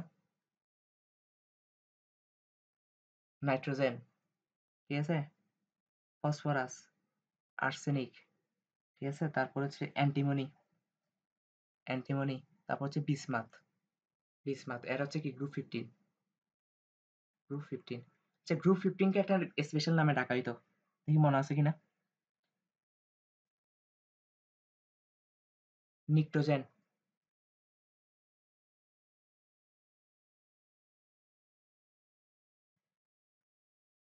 নিক্টোজেন মৌল। গ্রুপ 15 হচ্ছে নিক্টোজেন মৌল। নিক্টোজেন মৌল হচ্ছে কি শ্বাসরোধকারী, ঠিক আছে, শ্বাসরোধকারী, শ্বাসরোধকারী, জিনিসটা বুঝাতে পারছি? আর শ্বাসরোধকারীর মধ্যে গ্রুপ 15 এ কিন্তু সবাই শ্বাসরোধ করে না অক্সিজেনের অনুপস্থিতিতে, শুধু কি করে, শুধু নাইট্রোজেন করে, অনলি নাইট্রোজেন। কিন্তু সবাইকে কেন নিক্টোজেন বলা হচ্ছে, কারণ সৎসঙ্গে স্বর্গবাস, অসৎসঙ্গে স্বর্গবাস, ঠিক আছে। আচ্ছা, গ্রুপ 15 থেকে একটা প্রশ্ন আসে, গ্রুপ 15 থেকে একটা প্রশ্ন আসে, প্রশ্নটা হচ্ছে যে, আমি কিন্তু কোশ্চেনই দিয়ে দিচ্ছি, আমি যখন প্রশ্ন করবো দেখবি যে এই কোশ্চেন গুলো দিচ্ছি, ঠিক আছে, কারণ এগুলোর বাইরে প্রশ্ন আসে না। নাইট্রোজেন কেন নিষ্ক্রিয় গ্যাসের পর সব থেকে নিষ্ক্রিয়? হুম, ইয়া কি বলে এটাকে, নিষ্ক্রিয় গ্যাসের পর সব থেকে নিষ্ক্রিয় হচ্ছে নাইট্রোজেন।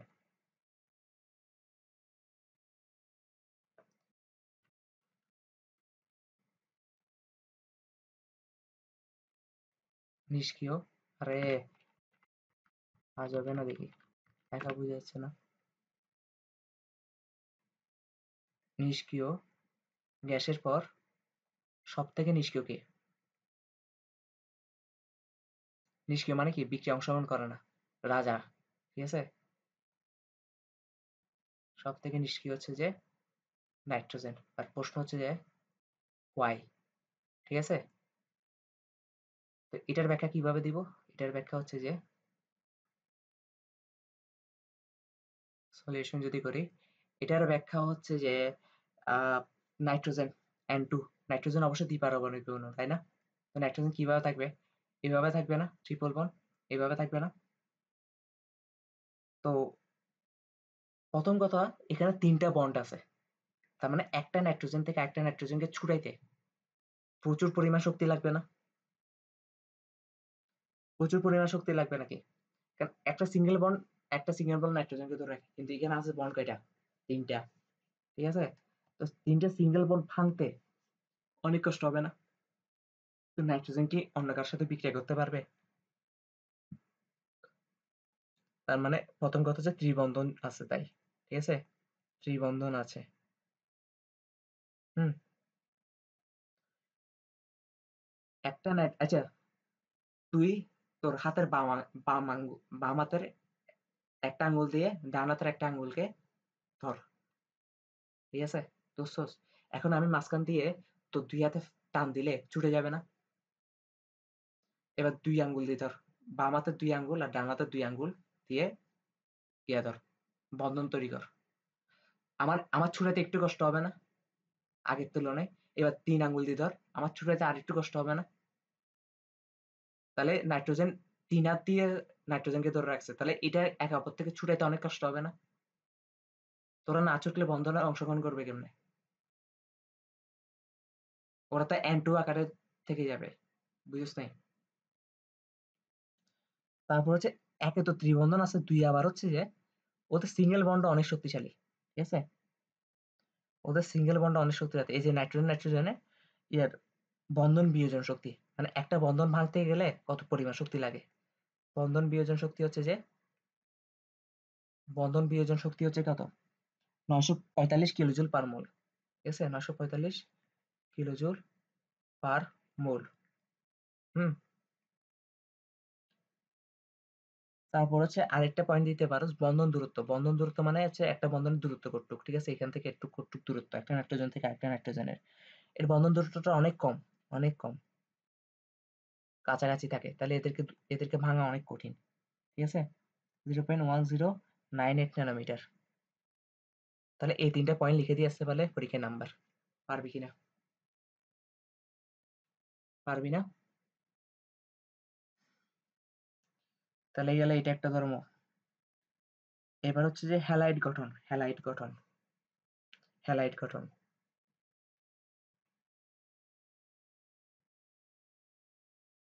হ্যালাইড গঠন মানে তো বুঝোস। তো হ্যালাইড গঠন থেকে প্রশ্ন তেমন আসে না। একটা প্রশ্ন, বিখ্যাত প্রশ্ন আছে, ওই প্রশ্নটাই চলে আসে, ঠিক আছে? একটাই প্রশ্ন আসে, সেটা হচ্ছে যে NCl3, হ্যাঁ, PCl3, PCl5 গঠন সম্ভব হলেও, গঠন সম্ভব হলেও, গঠন সম্ভব হলেও NCl5 গঠন সম্ভব নয় কেন? এটা তো অনেক আগে থেকে পড়ে আসতেছিস মনে হয়।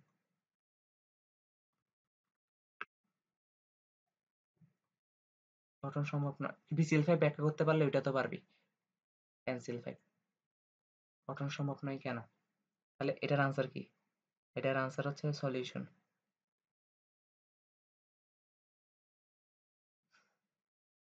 সলিউশন হচ্ছে, আমরা কি ইলেকট্রোমিনাস দেখি, ঠিক আছে? হ্যাঁ, নাইট্রোজেন হচ্ছে কত, 7 না? তাহলে কি হবে? 1s2, 2s2, 2p3, 2p3, ওকে। ফসফরাসের দেখি, ফসফরাস হচ্ছে 15 না? 1s2, 2s2, 2p6, 3s2 plus 3p3 plus 3d, 3d কিন্তু ফাঁকা d অরবিটাল, ঠিক আছে? 0, ফাঁকা d অরবিটাল আছে। ফসফরাসকে যদি কানের নিচে একটা ঠাস করে দেয়, ঠিক আছে, কানের নিচে ঠাস করে দিলে ফসফরাসের মাথা গরম হয়ে যাবে না? ফসফরাস উত্তেজিত হয়ে গেলে তখন কি হয়? তখন হচ্ছে 1s2, 2s2, 2p6, এখন হচ্ছে যে 3s2, 3p3, 3d0 এই কথাটা পাব। হ্যাঁ, সবসময় মনে রাখবি উত্তেজিত হয়েছে মানে কি জানো? উত্তেজিত হয়েছে মানে আমাদের শেষ কক্ষপথ যেটা আছে, এখানে শেষ কক্ষপথ কোনটা? 3 নাম্বারটা না? 3 নাম্বারটা শেষ কক্ষপথ না? এই শেষ কক্ষপথের মধ্যে যতগুলো অরবিটাল আছে, ওই অরবিটাল গুলোতে কখনো জোড় সংখ্যক ইলেকট্রন থাকতে পারবে না, ঠিক আছে? এখন পি অরবিটালে তো অলরেডি জোড় সংখ্যক ইলেকট্রন নাই, আছে কি? 3টা, 3টা না? আছে কোনটাতে? এস অরবিটালে আছে জোড় সংখ্যক ইলেকট্রন, তাই তো? তাহলে ইলেকট্রন বিন্যাসটা তখন কেমন হয়ে যাবে? এস অরবিটালে, এস অরবিটালে আমরা কিভাবে লিখি? এটা বক্স আকারে বক্স আকারে দেখাচ্ছি, জাস্ট একটু অংশ শেষ কক্ষপথেরটা, ঠিক আছে? এরকম না? আর 3D কয়টা? 5টা, 5টা বক্স থাকবে না? এগুলো তো জানোস নাকি? 5, একটু ঠিক আছে? ব্যাপারটা এখন কি হবে? এস অরবিটালে 2টা ছিল, 1টা, 2টা, তাই না? পি অরবিটাল 3টা ছিল। কিন্তু উত্তেজিত হয়ে যাওয়ার কারণে শেষ কক্ষপথে কোনো অরবিটালে কি থাকা যাবে না? বিজোড় ইলেকট্রন থাকা যাবে না। কি থাকা যাবে না? সরি, জোড় ইলেকট্রন থাকা যাবে না। তার মানে এখান থেকে s অরবিটালে যেটা ছিল এটা মুছে যাবে। এটা চলে যাবে কোথায়? এটা চলে যাবে d অরবিটালে, ফাঁকা d অরবিটালে। কারণ d অরবিটাল ফাঁকা আছে সেজন্য। জিনিসটা বুঝাতে পারছি? এখন, এখন দেখ তো নাইট্রোজেনে কি ফাঁকা d অরবিটাল আছে? তার মানে যখন ফসফরাস নরমাল অবস্থায় ছিল তখন p3 আছে না? p3, p অরবিটাল 3টা ইলেকট্রন ছিল না? এই 3টা ইলেকট্রনের সাথে 3টা ক্লোরিন যুক্ত হইতো সমযোজী বন্ধনে। এখন যখন উত্তেজিত হয়ে গেছে, উত্তেজিত হয়ে যাওয়ার কারণে এখন 5টা বিজোড় ইলেকট্রন পাইছে। এটার সাথে একটা ক্লোরিন যুক্ত হবে, এটার সাথে একটা ক্লোরিন যুক্ত হবে, এটার সাথে একটা ক্লোরিন যুক্ত হবে, এটার সাথে ক্লোরিন যুক্ত হবে, এটার সাথে ক্লোরিন যুক্ত হবে। তাহলে 5টা হইছে না? তার মানে PCl3 ও সম্ভব, PCl5 ও সম্ভব। সম্ভব কিনা? কিন্তু NCl5 কি সম্ভব?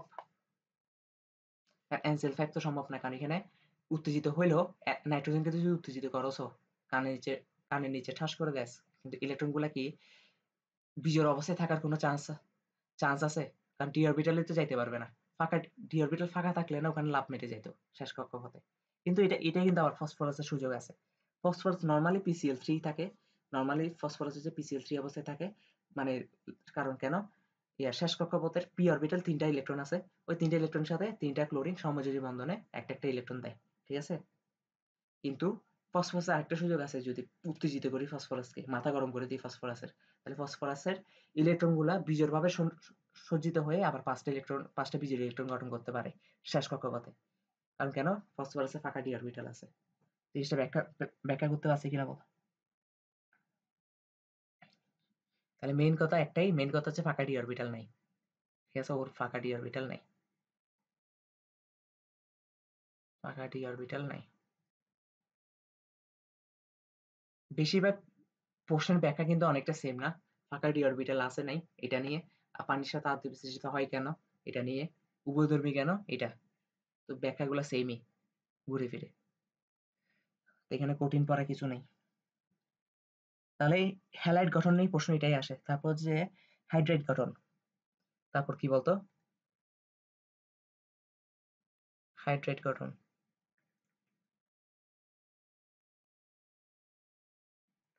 হাইড্রাইড গঠন, হাইড্রাইড গঠন হচ্ছে যে হাইড্রাইড গঠন নিয়ে দুইটা প্রশ্ন আসে। হাইড্রাইড গঠন নিয়ে কয়টা প্রশ্ন আসে? দুইটা। একটা হচ্ছে অ্যামোনিয়া, অ্যামোনিয়া, আর আরেকটা হচ্ছে ফসফিন। আরেকটা হচ্ছে কি? ফসফিন। PS3 কে কি বলা হয়? PS3 কে কি বলা হয়? ফসফিন। ফসফিন। ওকে। এখান থেকে প্রশ্ন আসছে যে অ্যামোনিয়া এবং ফসফিনের মধ্যে খাদ্যধর্মী কার বেশি? কে বেশি খাদ্যধর্মী? ঠিক আছে? কোশ্চেনটা হচ্ছে এটা। কোশ্চেনটা কি? অ্যামোনিয়া ফসফিনের মধ্যে খাদ্যধর্মী বেশি, মধ্যে কে বেশি ক্ষার? ঠিক আছে? কে বেশি ক্ষার, কে অধিক খাদ্যধর্মী, এভাবে প্রশ্ন আসতে পারে। ঠিক আছে? তো যেভাবে আসবে আসো। কথা হচ্ছে এটা। মেইন প্রশ্ন হচ্ছে এটার জন্য আমাদেরকে দুইটা জিনিস মনে রাখতে হবে। কয়টা জিনিস? দুইটা। একটা হচ্ছে যে তড়িৎ ঋণাত্মকতা বলতে তো বুঝোস নাকি? অনেকবার বুঝাইছি, অনেকবার। তড়িৎ ঋণাত্মকতা বলতে কি বুঝাই দেখি বলতো? না, সমযোজী বন্ধনে শেয়ারকৃত ইলেকট্রনগুলোকে নিজের দিকে টেনে আনার প্রবণতা। ঠিক আছে? নিজের দিকে। মানে দুইজনেই শেয়ার করছে, কিন্তু লাস্টে আমি বেইমানের মতন কি করছি? তুই আর আমি দুইজনে 200 টাকা দিয়ে বার্গার কিনছি, কিন্তু কিন্তু খাই ফেলছি আমি। বার্গারটা খাই ফেলছি আমি। ঠিক আছে? ব্যাপারটা হচ্ছে এরকম। তাহলে এখানে নাইট্রোজেনের ১ নাম্বার পয়েন্ট হচ্ছে যে ১ নাম্বার পয়েন্ট হচ্ছে নাইট্রোজেনের ইলেকট্রোনেগেটিভিটি। ইলেকট্রোনেগেটিভিটি মানে তড়িৎ ঋণাত্মকতা। ঠিক আছে? ইলেকট্রোনেগেটিভিটি মানে তড়িৎ ঋণাত্মকতা। নাইট্রোজেন হচ্ছে 3। আর ফসফরাসের কত? ফসফরাসের ইলেকট্রোনেগেটিভিটি হচ্ছে 2.1। ঠিক আছে? 2.1। তো তার মানে ইলেকট্রোনেগেটিভিটি ফসফরাসের কম। ঠিক আছে? এটা হচ্ছে একটা রিজন। আমি আস্তে আস্তে আসতেছি। ২ নাম্বার রিজন হচ্ছে যে নাইট্রোজেনের আকার ছোট, ইলেকট্রন ঘনত্ব বেশি। ঠিক আছে? নাইট্রোজেনের আকার ছোট, ইলেকট্রন ঘনত্ব বেশি। ইলেকট্রন ঘনত্ব বেশি। ইলেকট্রন ঘনত্ব কি? বেশি। আর এই দুইটা কারণে অ্যামোনিয়ার খাদ্যধর্মী ফসফিনের থেকে বেশি। ঠিক আছে? এখন আমি তোকে ক্লাসের শুরুতে একটা কথা বলছিলাম। কিছু জিনিসে প্রশ্ন করবি না। ঠিক আছে? এটা হচ্ছে একটা রিজন। এখন ইলেকট্রন ঘনত্ব বেশি বা আকারে ছোট হওয়ার কারণে ওর কেন খাদ্যধর্মী বেশি বৃদ্ধি পাচ্ছে এটা আমি জানি না।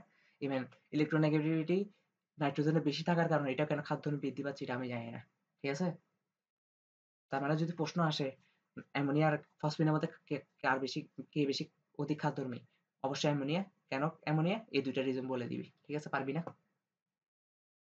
তো এটার ব্যাখ্যা এমনে নাই। বাকিগুলা ব্যাখ্যা দিছি। কিন্তু এটার ব্যাখ্যা নাই। ঠিক আছে? এটুক বুঝছস কিনা? ওকে। আজকে আর কি পড়াবো এটা দেখতেছি। হুম। আর বেশি পড়া নেই আজকে। কিন্তু আজকে অনেক পড়ায় ফেলছি না? এবার হচ্ছে যে হ্যালাইডের আদ্য বিশ্লেষণ। আবারও আদ্য বিশ্লেষণ।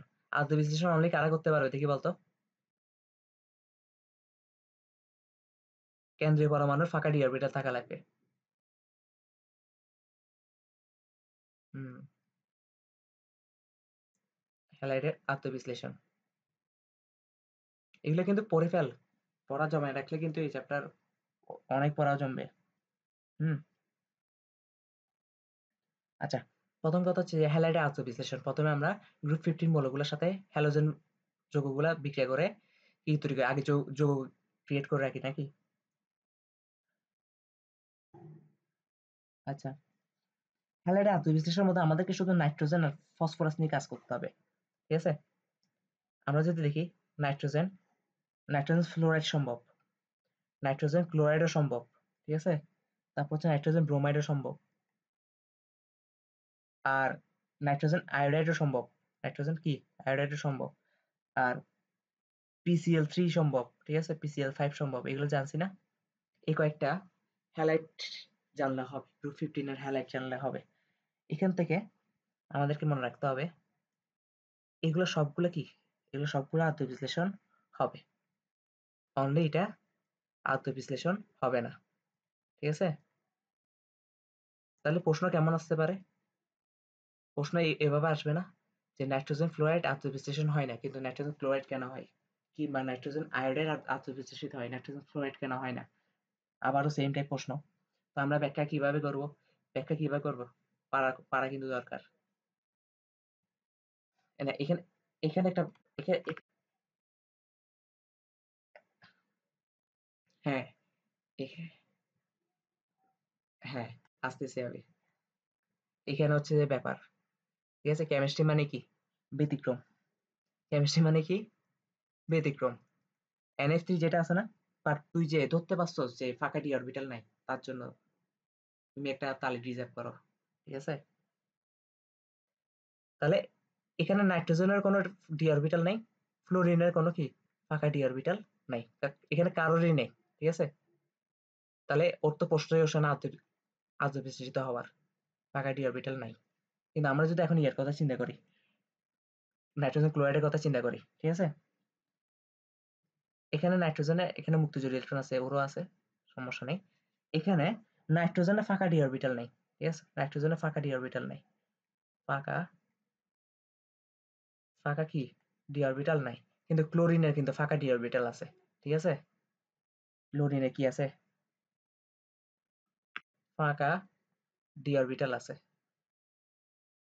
ফাঁকা ডি অরবিটাল আছে, ফাঁকা ডি অরবিটাল আছে। একটু বুঝছস, ফাঁকা ডি অরবিটাল আছে। এই ফাঁকা ডি অরবিটালের সাথে পানি আছে না, পানি একটু আগে দেখাই আসছি, পানির অক্সিজেন দুইটা মুক্তজোড়ী ইলেকট্রন থাকে পানির অক্সিজেনে। ঠিক আছে, এই দুইটা মুক্তজোড়ী ইলেকট্রন থেকে যে কোনো একটা মুক্তজোড়ী ইলেকট্রন ফাঁকা ডি অরবিটালের সাথে কি করে, সন্নিবেশ সমযোজী বন্ধন করে, সন্নিবেশ সমযোজী বন্ধন গঠন করে। ঠিক আছে, আমাদের থাকা উচিত ছিল কোথায়, কেন্দ্রীয় পরমাণু, এখানে কেন্দ্রীয় পরমাণু তো নাইট্রোজেন, তাই না? কিন্তু কি করব, নাইট্রোজেনের নাই, এখন তো বিকল্প উপায় দেখতে হবে, ঠিক না? তো বিকল্প উপায় হিসেবে নাইট্রোজেনের চারপাশে যে ক্লোরিন আছে, ক্লোরিনের কিন্তু আছে ফাঁকা ডি অরবিটাল। ঠিক আছে, তো ওখানে ক্লোরিনের ফাঁকা ডি অরবিটালের সাথে অক্সিজেন, পানির অক্সিজেনের যে একটা মুক্তজোড়ী ইলেকট্রন আছে, যে কোনো একটা মুক্তজোড়ী ইলেকট্রন কি করে, ফাঁকা ডি অরবিটালের সাথে সন্নিবেশ সমযোজী বন্ধন গঠন করে। ঠিক আছে, তারপর আরেকটা রিজন আছে, আরেকটা রিজন আছে যে এখানে নাইট্রোজেনের কিন্তু মুক্তজোড়ী ইলেকট্রন আছে একটা, তাই না? এই নাইট্রোজেনের মুক্তজোড়ী ইলেকট্রন কি করতে পারে, মুক্তজোড়ী ইলেকট্রন মুক্তজোড় ইলেকট্রন পানির সাথে নতুন বন্ধন তৈরি করতে পারে। ঠিক আছে, পানির সাথে নতুন বন্ধন তৈরি করতে পারে। তো এই দুইটা রিজন কি তুই পরীক্ষার খাতায় লিখে দিয়ে আসতে পারবি না, পারবি কিনা? তাহলে এই দুইটা রিজন লিখে দিয়ে আসবি। ঠিক আছে, তারপর আজকে লাস্ট টপিক, গ্রুপ 15 এর হচ্ছে অক্সাইড গঠন। কি গঠন, অক্সাইড গঠন।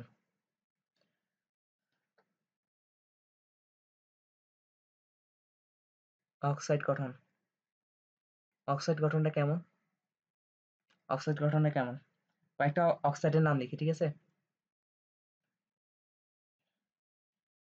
নাইট্রাস অক্সাইড, এটার নাম কি? Nitrous oxide. এটার নাম কি? Nitric oxide. ঠিক আছে? তারপর হচ্ছে যে N2O3। ঠিক আছে? অক্সাইড কিন্তু অনেকভাবে গঠন হচ্ছে না?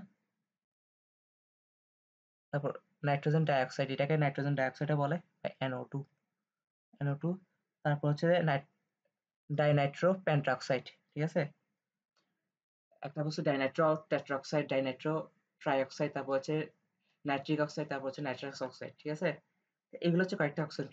সবগুলোতে দেখ নাইট্রোজেন আর অক্সিজেনই আছে, কিন্তু কোনোটাতে নাইট্রোজেন দুইটা, কোনোটাতে অক্সিজেন একটা, কোনোটাতে নাইট্রোজেন দুইটা, অক্সিজেন তিনটা, নাইট্রোজেন দুইটা, অক্সিজেন চারটা, নাইট্রোজেন দুইটা, অক্সিজেন পাঁচটা। ঠিক না? এখান থেকে মনে রাখতে হবে, এখান থেকে মনে রাখতে হবে এই দুইটা, এই দুইটা হচ্ছে কি নিরপেক্ষ, এই দুইটা কি নিরপেক্ষ। আর বাকিগুলা কি? বাকিগুলো হচ্ছে অম্লধর্মী। বাকিগুলা কি? এখন প্রশ্ন আসবে অম্লধর্মী কেন? ঠিক আছে? এছাড়া আরো কয়েকটা আছে তারা ইয়াতে P2O3, তারপর হচ্ছে P2O5। ঠিক আছে? ওরাও কিন্তু কি, ওরা হচ্ছে অম্লধর্মী। প্রশ্ন আসবে যে অম্লধর্মী কেন ব্যাখ্যা করো। ঠিক আছে? অম্লধর্মী কেন ব্যাখ্যা করো। এটা ব্যাখ্যা কিভাবে দিবি জানোস? হ্যাঁ, এটার ব্যাখ্যা একদম ইজি, একদম ইজি। কেন্দ্রীয় পারমাণুর, না, কেন্দ্রীয় পরমাণুর জারণ মান যদি, কেন্দ্রীয় পরমাণুর পরমাণুর জারণ মান যদি +3 কিংবা এর উপর হয়, কিংবা এর উপর হয়, এর উপর হয়, তাহলে তাহলে সে অম্লধর্মী হবে। ঠিক আছে? তাহলে সে অম্লধর্মী হবে। জারণ মান নির্ণয় করতে পারছ না? না পারলে তো ম্যাথ দিব আমি। যেমন আমি যদি একটা উদাহরণ দিই, ওর কথাই বলি, ও অম্লধর্মী কেন? একটা অক্সিজেনের জারণ মান কত? -2 না? তার মানে তিনটা অক্সিজেনের জারণ মান -6 না? -6। এখন ওভারঅল, ওভারঅল জারণ মান কত হইতে হবে? 0 না? N2O3 ওর কথা বলতেছি। ওভারঅল জারণ মান 0। তার মানে একটা অক্সিজেন হচ্ছে -2, তাহলে তিনটা আছে, তাহলে এটাকে x ধরে নিই, দুইটা x। ঠিক আছে? 2x প্লাস এত, তাহলে কত হচ্ছে? ব্যাপারটা এরকম হচ্ছে না যে 2x -6 সমান 0। সুতরাং x সমান 3 না? 3। আর আমি কি বলছি, যদি 3 হয় কিংবা এর উপরে হয়, তাহলে এটা অম্লধর্মী। জিনিসটা বুঝাতে পারছি? যেমন এই যৌগে নাইট্রোজেনের জারণ মান হচ্ছে +3, এই যৌগে নাইট্রোজেনের জারণ মান হচ্ছে +4, এই যৌগে নাইট্রোজেনের জারণ মান হচ্ছে +5। ঠিক আছে? +5। তারপর হচ্ছে এই যৌগে ফসফরাসের জারণ মান হচ্ছে +3, আর এই যৌগে ফসফরাসের জারণ মান হচ্ছে +5। তাহলে এগুলো কেন অম্লধর্মী বুঝা গেছে? তাহলে পরীক্ষায় পারবি কিনা বল? তাহলে আজকের পড়া এতটুকুই। ছুটি। তাহলে এগুলো পড়ে রাখ। ঠিক আছে? এগুলো পড়া জমায় রাখলে কিন্তু পরবর্তীতে তুই নিজেই সমস্যায় পড়বি। আর এখন পড়া জমা রাখার মতন সময়ও নেই। ঠিক আছে তাইলে।